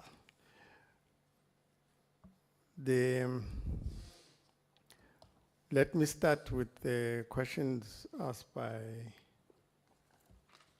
Honorable Hassan. So the question was on incentives on exploration. So one of the things that we have as a country is a legislative framework which we believe is very attractive to exploration, especially because the fiscal terms are quite attractive. The incentive for exploration we don't have as such, because most of the companies that do exploration globally, they use monies from shareholders. So the shells of this world, Total Energies, they raise funding from stock exchanges. And then they use that money at risk to do exploration. It is quite a costly exercise. It is one of those exercises that actually cost PetroSA quite a lot in the past, because with exploration, the rate of actually discovering is quite low, whereas the costs are very high. I think the country's fiscal framework would not be in a position to support exploration given all the other challenges that are there in society. That is our view. So what needs to happen is that the framework for exploration must be attractive. Then the concerns of civil society, I think what we're saying is that this thing of taking everyone along is that what we've found in both petroleum and mining is that companies, both petroleum and mining, they juniorize a consultation. So what we are seeing is that they say we've consulted. When you drill deep, you say, okay, were you there when this consultation was happening? No, we have our own consultants told us this. And then we then have said, no, when you are asked to consult by the department, you need to be there. You need to make sure that the right people are there so that when you get a report from the consultant, your own people were in that room when that consultation was taking place. And it fits the norms and standards for consultation in the country. And sometimes that's why they then, are found wanting, because they perhaps juniorize the participation. But for some of them, we have engaged with them. I think they got the message, because, some of these cases, it's because something went wrong in the consultation using consultants. I think job creation is at the center of whatever we do. That's why I think that it was asked in the context of the gas master plan. So we have a project in Amersfoort where there's a drilling for gas. And that project, is promising. And because it's all onshore, it is going to actually contribute to job creation, but actually can get to market faster. So those are the kinds of projects that we are encouraging. And what is good as well is that although the company is, the main shareholder in that is somebody known, I think, in the business world in the country, and has got foreign investors. The biofuels questions, definitely biofuels is one of the aspirations that we have as a department. What has been prohibitive is the subsidy for blending. And we, always get stuck there, because the companies are saying, reward us for blending. Yes, we can blend, but how are we going to recover the cost? And I think the discussion now is to say, isn't there a mechanism where you actually can do biofuels without a subsidy? And that's the challenge that we're putting to the companies. We've licensed a number of biofuels companies, but they are not able to start. And we had a meeting even last week and having another one this week. We're saying, we're frustrated because you people have got a license. Why are you not starting? And I think the response is, how are we, the blending, how are you going to make sure that the cost of blending can be recovered? I guess on the one of the technology, other technologies, I think we will, perhaps I would need more clarity on that. And the NGO issue, I think, for me, I've just tried to say what we see is really about this consultation more than anything. Then on the fuel, okay, maybe let me deal with the issue of Gqeberha first, as well as the 3% in the continent. It is quite frightening, actually, because globally, we consume over just 102 million barrels per day of oil. That's what is consumed globally. And we, in the continent, then effectively refine only 3% of that 102 million. It talks to industrialization of the continent. It's all about industrial strategy. And it has to be, again, a decisive intervention. You know, when the minister talks about beneficiation, it talks to industrialization. Refining crude oil is beneficiation for us. And it must happen. It must be intentional. Durban, in my view, Tekwini, was built at the back of those two refineries. Even some of the universities of technology you have were at the back of the refining and some of the products that came out of there. You have none of those, then you're affecting everyone else. The Kucha, so what has happened is that a decision was taken that you move the port from the terminal, from Gqeberha, Port Elizabeth, to Kucha. We all agreed. But the issue was the investor that Transnet had found for Kucha then pulled out at some point. So they have to restart that process, that is a Transnet process. So the jobs that are in Gqeberha will move to Kucha. That is our expectation. So that also the distance is not much. Then on the issue of fuel adulteration,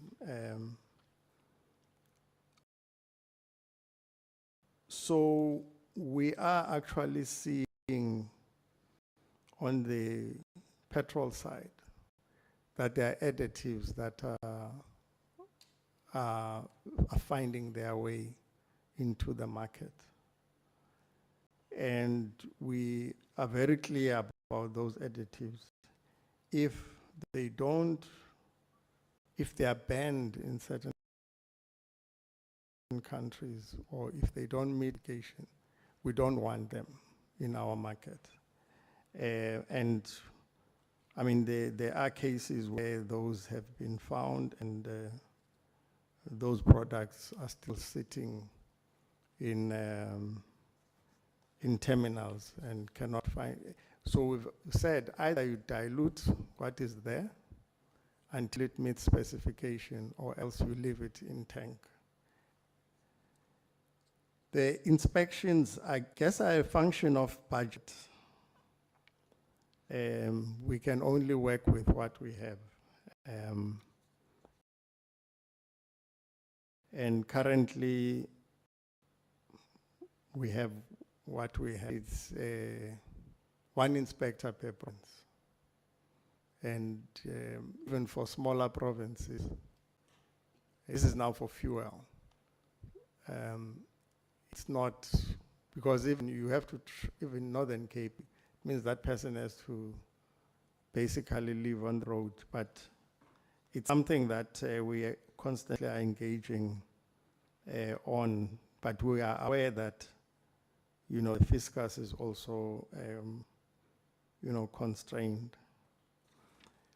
Then those people who have applied for shale gas, and I don't think will be affected because if they were granted in the old dispensation, then they are not affected going forward. And in fact, that's why a number of companies wanted to get their applications across before the promulgation of the new law. Okay, on SAPREF, okay, maybe let me be clear. The issue of Sonangol was just a wish that we have as a department to say we so wish that instead of Angola building a refinery, we building a refinery, and other countries, why can't there be a collaborative effort which is regional in nature? And we do believe that the process that CEF will undertake will be, you know, will be competitive.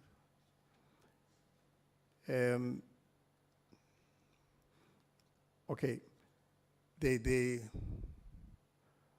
issue of NGOs, I think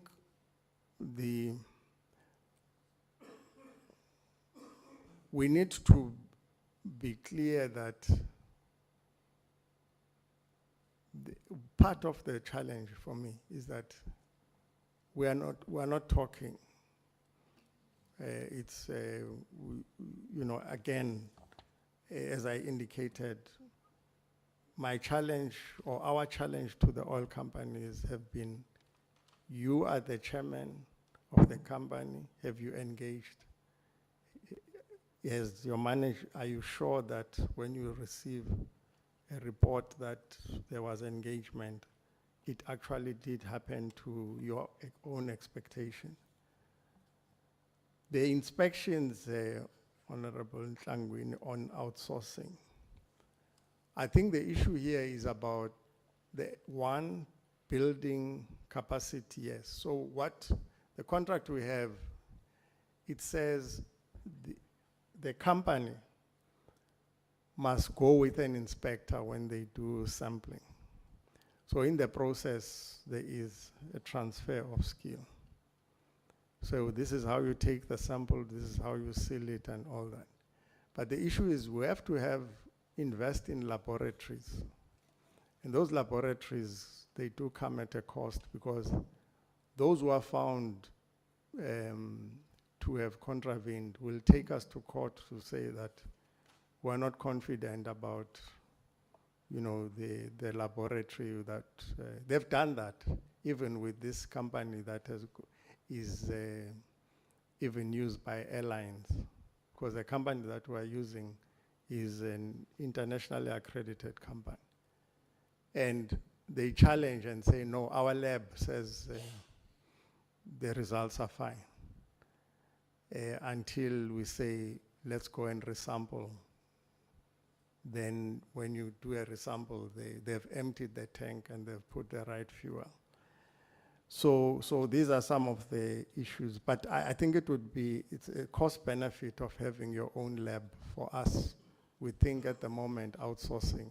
Of course, if it grows, we believe with the interventions we're having now, we will manage this. One intervention was saying, let's change the dye so that they don't boil it off. But changing the dye is a SARS competence, because they need to procure a new dye, and we'll just make sure that it is added to the fuel. Information regulator on the naming and shaming, I think we will need to still engage with them on that one, because we found that they are very touchy on the names, even I think with the metric results and so on. Then there's something quite important. So the engine side, yes, it has to be decommissioned. What we can indicate is that with SAPREF, most of the hydrocarbons were moved. Equally with engine, I think the only terminals that are still used are those that they use for importation.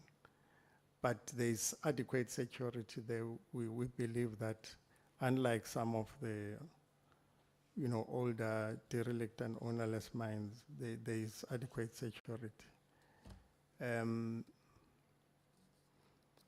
Then on the public awareness, we do have public awareness campaigns. In fact, there is one here in the Western Cape, I think during the course of this month. So where we invite members of the community to then indicate to them what are their rights, how can they apply, what can they do when they find things. For example, when they find a price that is higher than the regulated price, where do they report it and so on. All that will be shared. Then on the transformation, when we started, in this, some of us were younger than we are now. All the CEOs of the oil companies were white males. Just to give at that level. As we speak today, all of them are, just an example, BP, the chair of BP, the CEO, black women, the executive, fully transformed. Sasol, you'll see for yourself next week. Perhaps I don't need to say much about that. There's been a shift. Astron, you'll visit Astron, a shift. Shell, the same. Total Energies have got a policy globally. They don't employ a national as their CEO in country. It's something that they apply throughout. You'll find that they will have a South African as a CEO in another country and have a Nigerian as a CEO in South Africa. And that's currently what is obtaining. But transformation there, it has happened. Even at ownership level, there's participation. All of these don't have less than 26% black ownership. And these black owners in the petroleum sector are active, very active. They are not just passive. So there is, I mean, 60% of the network of BP is in the hands of previously disadvantaged South Africans. Now, you would not have, I think one of the things we don't do is to communicate some of the successes that are there. Things are happening, and we just don't talk about them. Then on the vulnerability on importation, on gas imports, as I indicated, yes, we are vulnerable to whatever happens in Mozambique. And that's why, stability in Mozambique is critical for us. Can we survive on our own as Africa? No. The answer is currently no.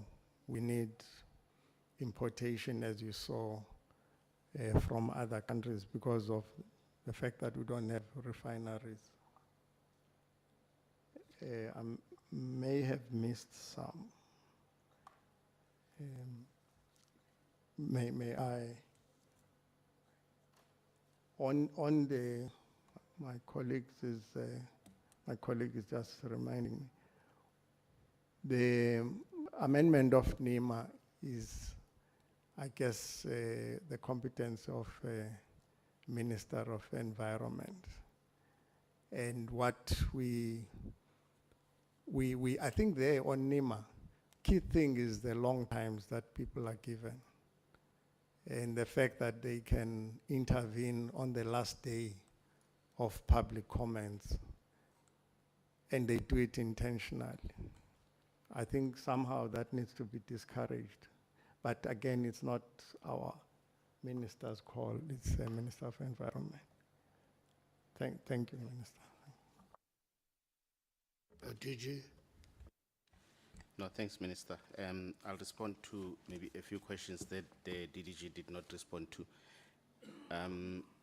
Maybe let me start with the Minister, maybe on shale gas, just to add that besides the regulations that we're waiting for on the department side, there is work that's ongoing. PASA is currently undertaking 2D seismic studies in the Karoo. So there is work that's happening in parallel to us waiting for the regulations. And then with regard to on the biofuels and the blending and the subsidies, we are actually working on the regulations that will we're looking at obviously allowing biofuels or the blended fuel to be priced slightly at a different rate to allow for that to happen instead of us waiting for specific subsidies, basically for the user to have the choice to pay more if they want to pay more for blended fuel. So we are working on that. And part of the master plan that was referred to that we are going to develop going forward, it's obviously also looking at the fact that the long-term sustainability of the industry and the transition that will have to happen and the role of other or what they call fuels of the future as part of the current fuel mix. I think the DDG has spoken to the issue around the fact that obviously the changes that are being proposed in terms of re-looking at the definition of a stakeholder, it's obviously the competence of DFFE from a NEMA point of view. But I also believe, I think, if one gives an example, if you just take the issue of climate change and the fact that it doesn't have borders, you can already see what the challenge will be around defining who a stakeholder is.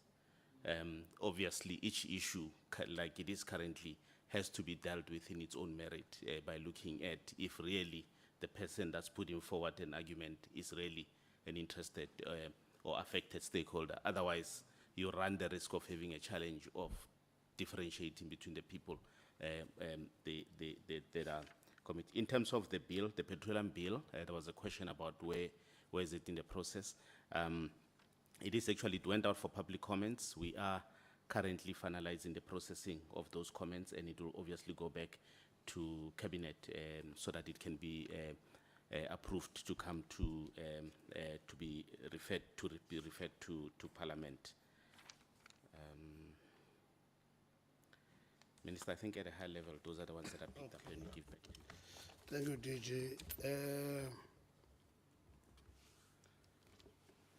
Hydrocarbons affecting the environment, we know that. But we're in a department that deals with mining and petroleum. Electricity and energy is in another ministry. Our view is to ensure that we do exploration and exploitation of petroleum, that is oil and gas. There's one interesting development internationally, is that in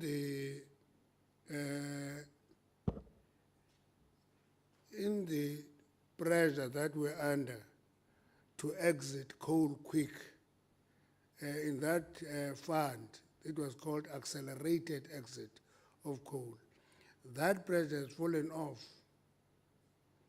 The question of pulling out of fossil fuels, it was explicit. It has fallen off. In the 28 and 9. No, not the Paris Agreement. The COPs.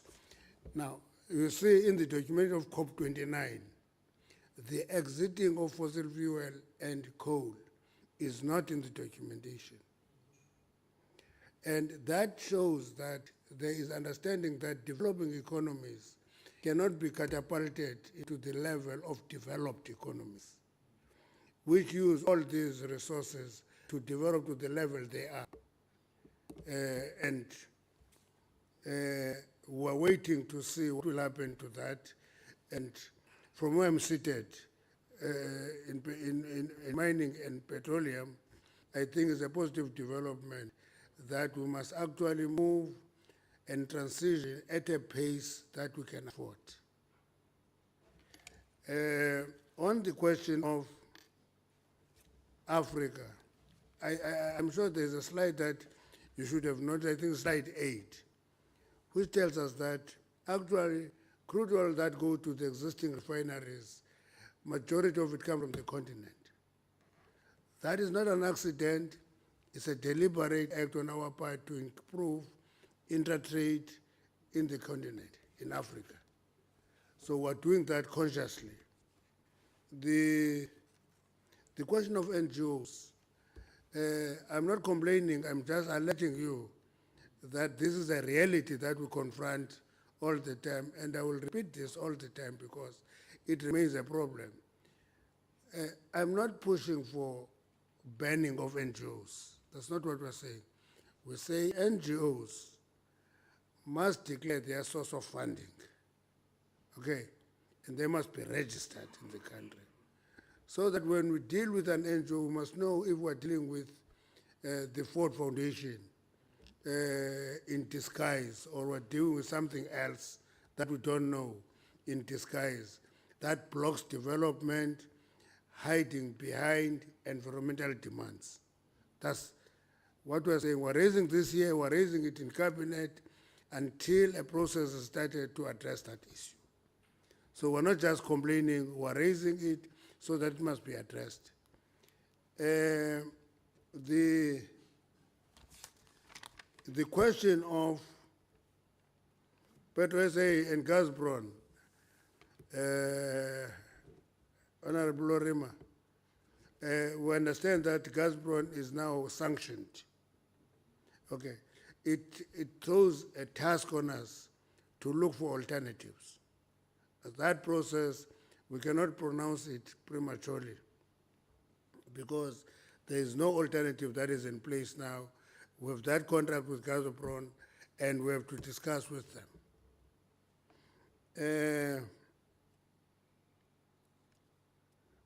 The question of reviving PetroSA and reference to SANPC, I think that is unfair on us. Last week we were called here. We gave a detailed presentation on the SANPC. Now, it must not be brought back to this discussion today when we deal with the prospects. What we said about SNPC last week remains. It's exactly where it was last week when we were here.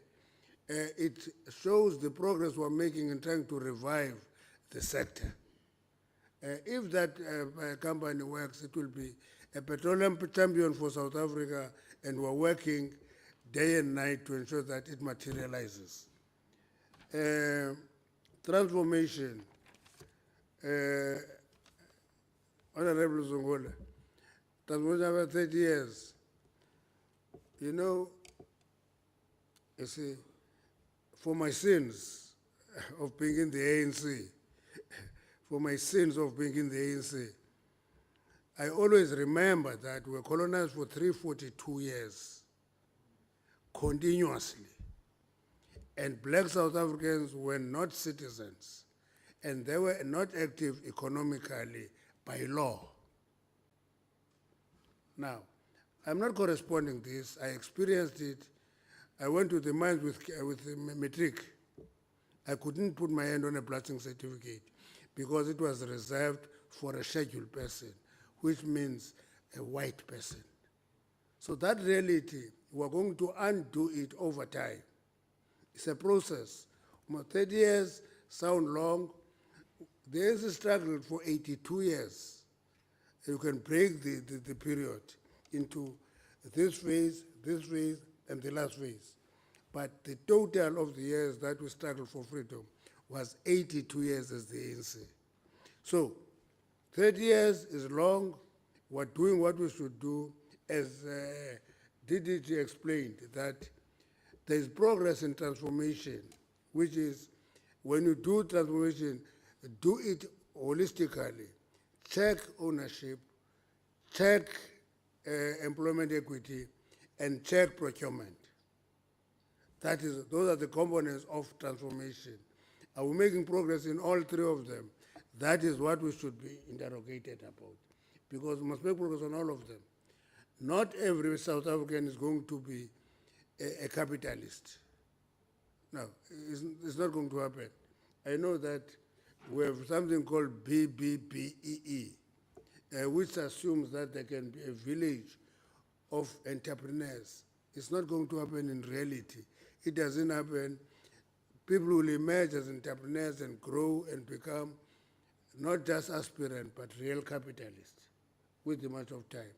But there must be other work done to transform society.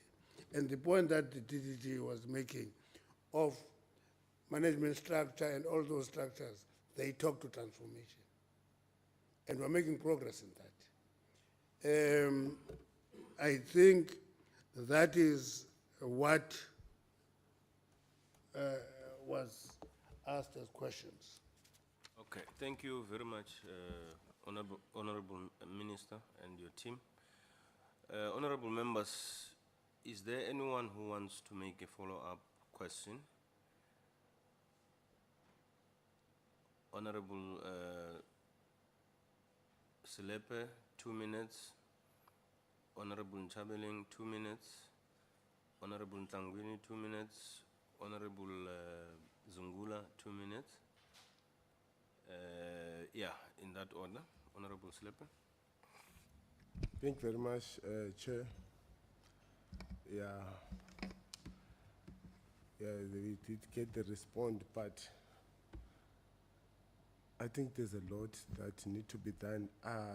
On my question, Chair, I think I've missed one question here, whereby DDG spoke of a short-term import will increase, and then I was just checking the time frame of what short time is it. Yeah, just to be specific on that one, that maybe if you can like give a hint of if you're talking about the short time of imports, what is it that? And then also to tap in on the transformation, as the minister just alluded, I think it's quite imperative of that, whether come sun or rain, the transformation, we really demand it as the historical disadvantage South Africans. We've been sidelined, and then we don't see an improvement in terms of the transformation, the way it's supposed to be done. Look now, there's a bill sitting in the precedence that need to be signed that also speak of the very same transformation. We don't know when that bill is going to be signed.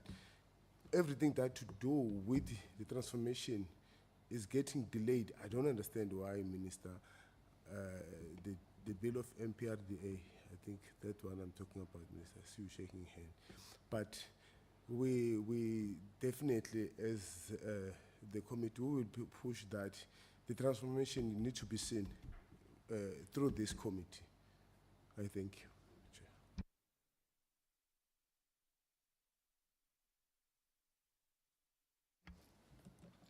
Thank you so much, Chair, and thank you for the feedback on some of the questions and points raised.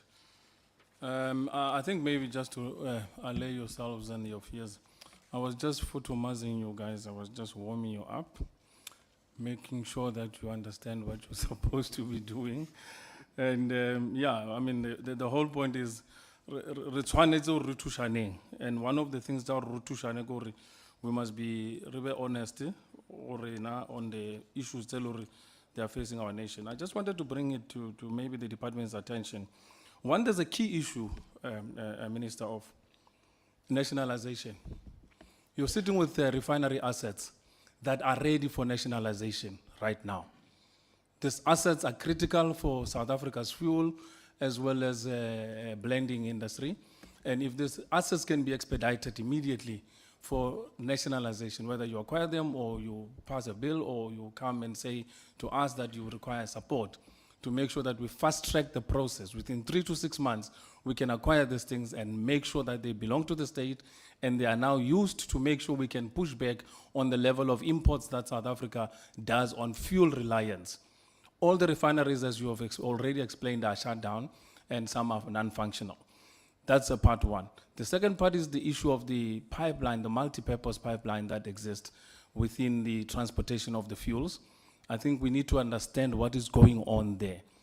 We already know that there is a problem of storage in South Africa already in terms of fuel storages. The bunkers are not available. When people want to import fuel and want to bring in shipment in ship levels, they are unable to actually can bunker in South Africa. and can actually offload the stock and make sure. And this happens to gas, this happens to petroleum in terms of crude, and this happens to petrol fuels. So I think these are low-hanging opportunities that we are missing as opportunities that could be easily unlocked, and even within your pipeline infrastructure could be easily made available. And that would actually reduce the cost of petrol in South Africa. The other element relates to, on the same level, relates to opening an international bidding process. There are lots of fuel importers who want to import fuel into South Africa.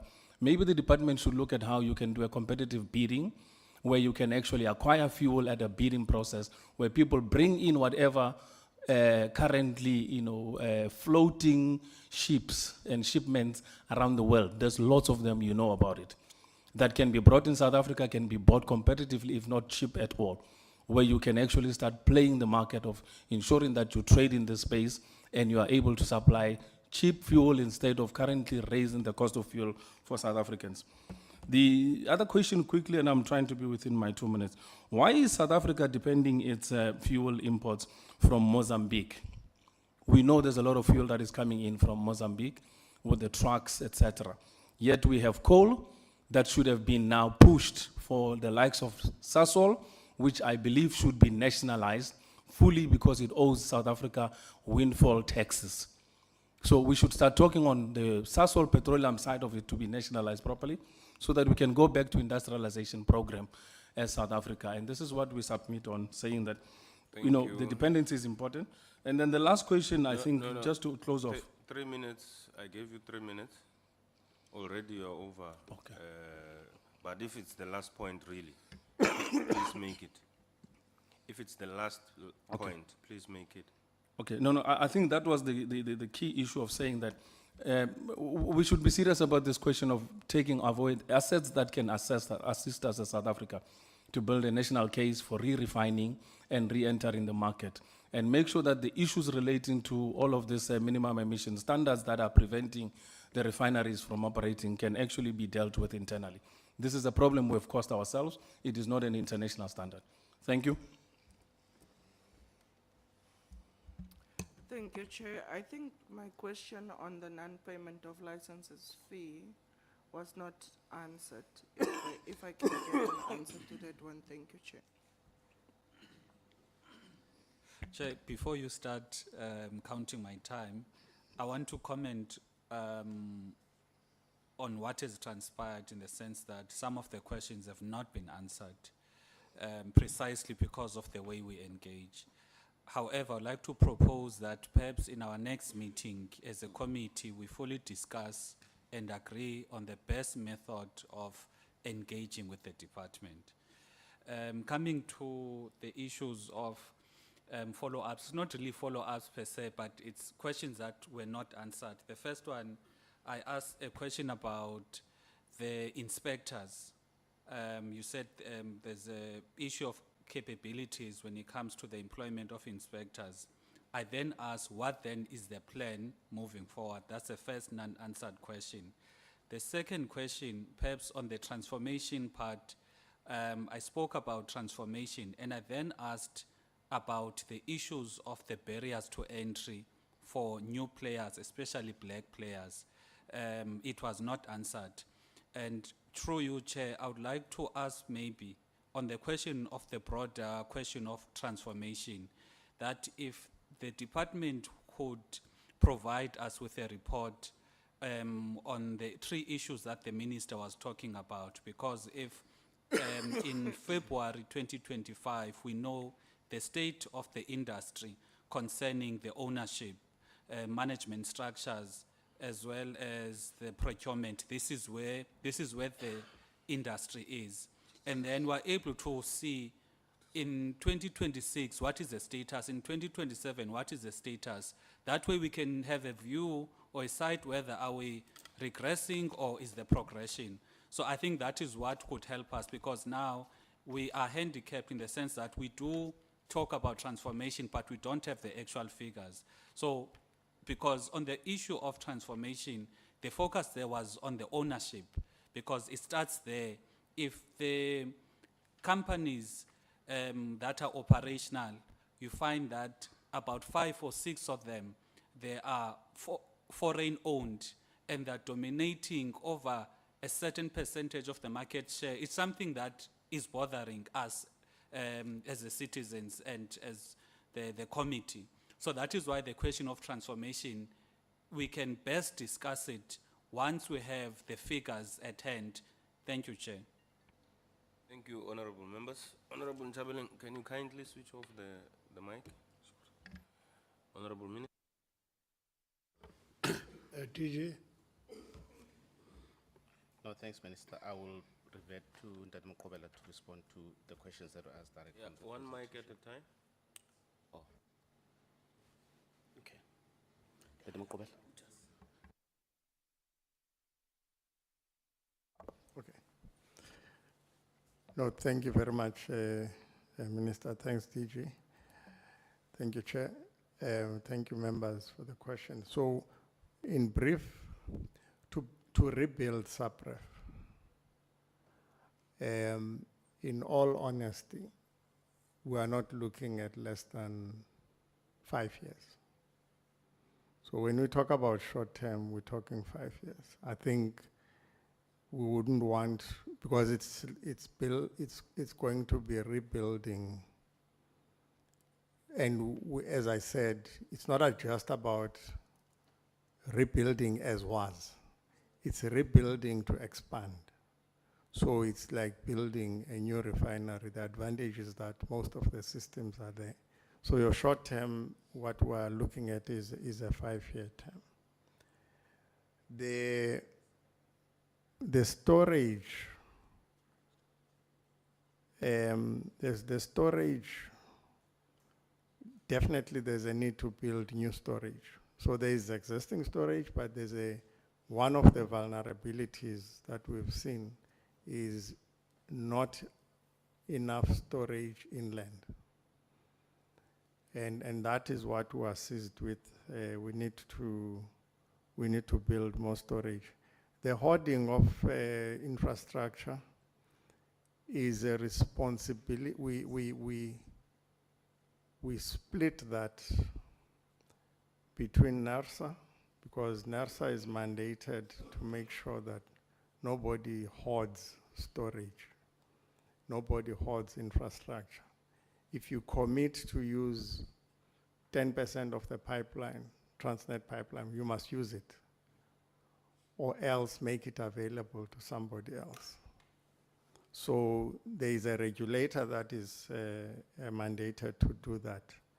In addition, the Competition Commission also, some of the players then raise it with the Competition Commission.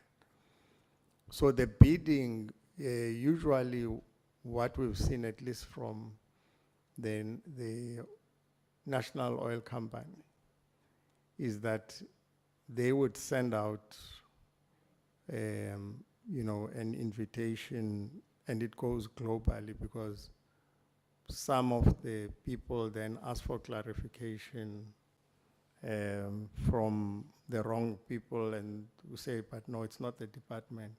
It's actually the National Oil Company that is going to purchase a product. So that is ongoing. And I think on the side of the oil majors, they don't do a bidding because they buy from their own. So a BP will buy from BP International. Shell will buy from, so that is especially for importation. They have their own trading houses that then they use to bring product. In the process, they reserve some of the volumes for historically disadvantaged South African. So it's not everything. So they have a dedicated program to say, this will buy from our traders, this we will get in historically disadvantaged South Africans to bid for. And then whoever gives us the best price will then bring. That's how these wholesalers were built. And they are now able to bring their own without going through the oil majors. So I think the report that is being indicated will help to clarify how the process works. On the non-payment of fees, so we're talking here chasing 500 rands from 5,000 people. And, you know, even in our discussion with the AG, we're saying, yes, we need to collect, but the cost of collecting 500 rands, you can't use all the time debt collectors to collect for you 500 rands. So we use our own staff to then go after the people. And one, we send them reminders, but we've gone beyond that now, as I indicated. We are now issuing intention to cancel, because our law says you can't just cancel. You must issue an intention, give a person 21 days to respond. If they don't respond, you cancel. So there's those cancellations now that have started. I think perhaps what we should have done is to advertise now that we will be canceling, because some of the people get surprised and they then respond very quickly to come and pay. It's working. It is yielding results. Okay, maybe on the inspectors, question asked by Honorable Sungul, it's not really the capability, it's the capacity as in personnel. As I indicated, I mean, you have Gauteng with over, you know, close to 2,000 service stations, one inspector. I think it's an impossible task, but it is a function of the personnel that we have. Maybe lastly, what we adopted in the sector is we have robust, honest conversations. We tend not to shout at each other. We have this conversation, say, this is not right. Can you come, can you fix this? Your level, your pace of transformation is not acceptable. Give us a plan. When we started this, we had a serious problem, for example, with BP. I mean, they are now probably amongst the leaders, but there was no shouting match or what is it, a microphone diplomacy. But we sat, we discuss, we say this is the right thing to do and you shall do it. And we found that it actually works. Thank you, Minister. Thank you. Okay. I think the conceptualization of nationalization must be debated openly. If you sloganize it, we're going to commit mistakes. In the legislation that has gone through Parliament, which is law today, it provides for 20% free carry for the state in this sector, and then make provision for BEE and on top of that. I think that is a small step forward. Nationalization is quite important, but it also requires a particular framework. I want to give my colleagues from MKP a task. Please do a research within your party about what happened in Petro SA. Just do a research on your own. Just to give you pointers. How was Mkhize kicked out of Petro SA as a CO? How was Nokwe kicked out as a CO? How did the Petro SA sat without a CO for 6 years under the supervision of a president of mine at the time? Okay.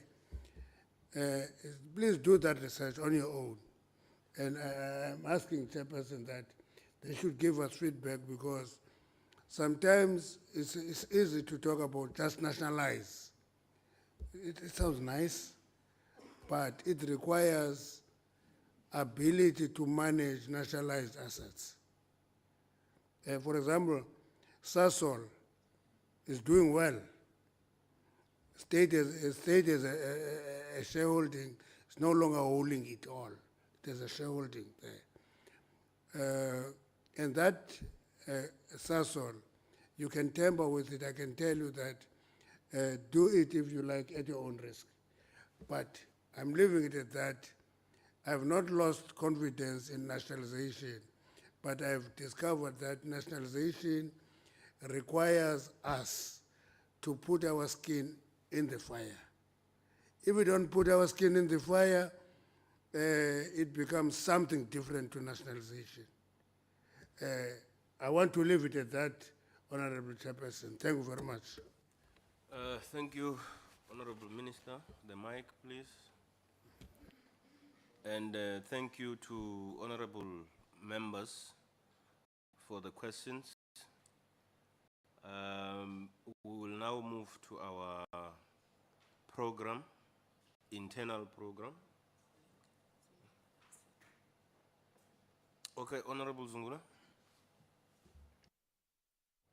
My apologies, Chair. Maybe you'll entertain it later. There's the request I made for a report on the industry, on the ownership, management structures, and the procurement. I'm not sure whether are you entertaining it or we see it some other time.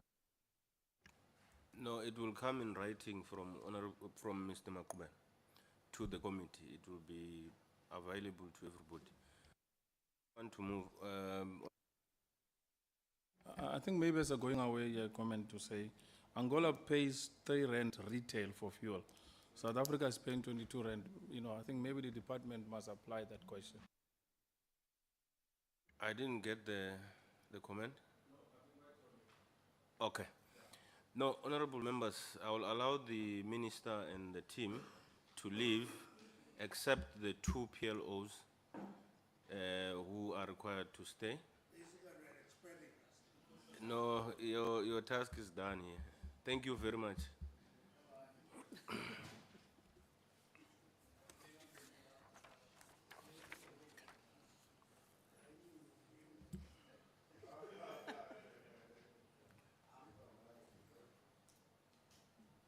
Honorable members, we now move to the consideration of minutes of the 11th of February 2025, which were circulated to all of you. Are we not flighting them? Okay. Okay, we seem to have a challenge with compatibility of, but it should be in your gadgets, honorable members.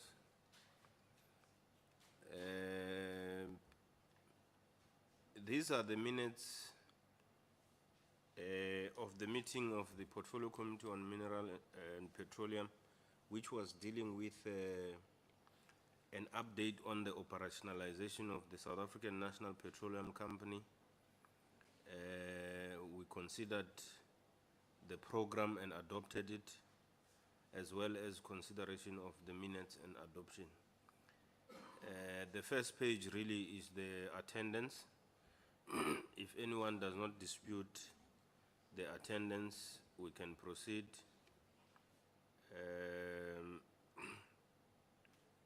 The second page is the remarks by the chairperson. If not properly captured, you can indicate. There's also on the second page the paragraph on the update of the operationalization of Sunpack. Page 3 continued. Discussions continue on page 4.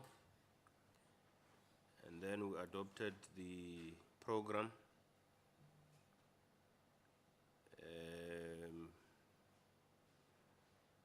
And Then we adopted the minutes and we had matters arising. So those are the minutes, honorable members. Can I move for the adoption of the minutes?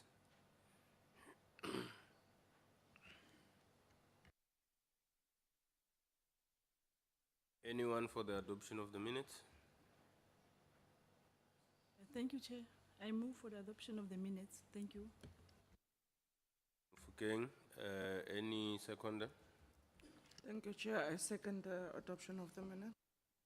Thank you, Honorable Tangwini. We now move to the next item. We are going to be updated around the visit, oversight visit to Mpumalanga, which will take place next week. And the reason why I wanted PLOs to stay is obviously because they must brief their minister and deputy minister on need-to-need basis. Who is updating us, Ms. Boss? Thank you very much, Chair. In terms of logistics, I believe that the members have received their flight tickets, those that are flying. And Ms. Mnyovo is gonna circulate the itinerary for those members who will be driving for where we're going to sleep. I'm not gonna dwell much, Chair, on exactly where we're sleeping, but we've got 3 days in Witbank, and then we move to Secunda for 1 day, and then back to Vanderbijl Park for 1 day, and then those that will be flying on Saturday will be sleeping over in Sentin. But that will be communicated through emails and our group chat. And the companies that we are visiting, everything is in order, Chair. I'm in consultation with the department, including the organized labor and also the community meeting that we'll have on the first day. That's all, Chair, that I can report thus far. If there are any questions, we can take them. Thank you. Honorable members, any clarity seeking question? Honorable Slepe? Thank you, Chair. Mine is to check with Ms. Boss, maybe to clarify on maybe people that are living on Saturday, say so, or Sunday. We're leaving on Sunday, Honorable Selepe. I'm not sure whether you have received your flight details yet. Because No, they I were, didn't. you haven't. That's why I'm Okay. asking. I didn't Can I receive. also indicate all those members who haven't received their flight details to just touch base with me? But the flights we were sent out, and the SNT should be come anytime from now. Thank you. Okay, thank you. Are you done? Yeah, I'm done. Honorable Nchabane? Can you switch off the mic?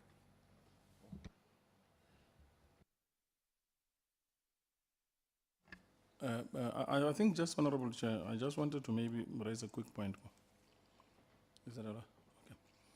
Okay. I saw you took it personal that we were taking on some of the members in the gallery in the presentation. Let's finish with this. I will give Okay. you an opportunity. Thank. Yeah. Is there any other clarity seeking question on the trip? Honorable Zungula? Thank you, Chair. Can I perhaps ask if the content advisor secretary to the committee would furnish us maybe with the issues concerning the different places we are going to, so that when you are there, at least we are informed about the issues we are going to be dealing with. Thank you. Mr. Maboda? Definitely, you should provide us with something. Yes, Chair. For each oversight visit, we before members go, we provide background information, research information, as well as the detail of each day, what's going to happen on each day. Thanks. Thank you very much. Just one piece of information.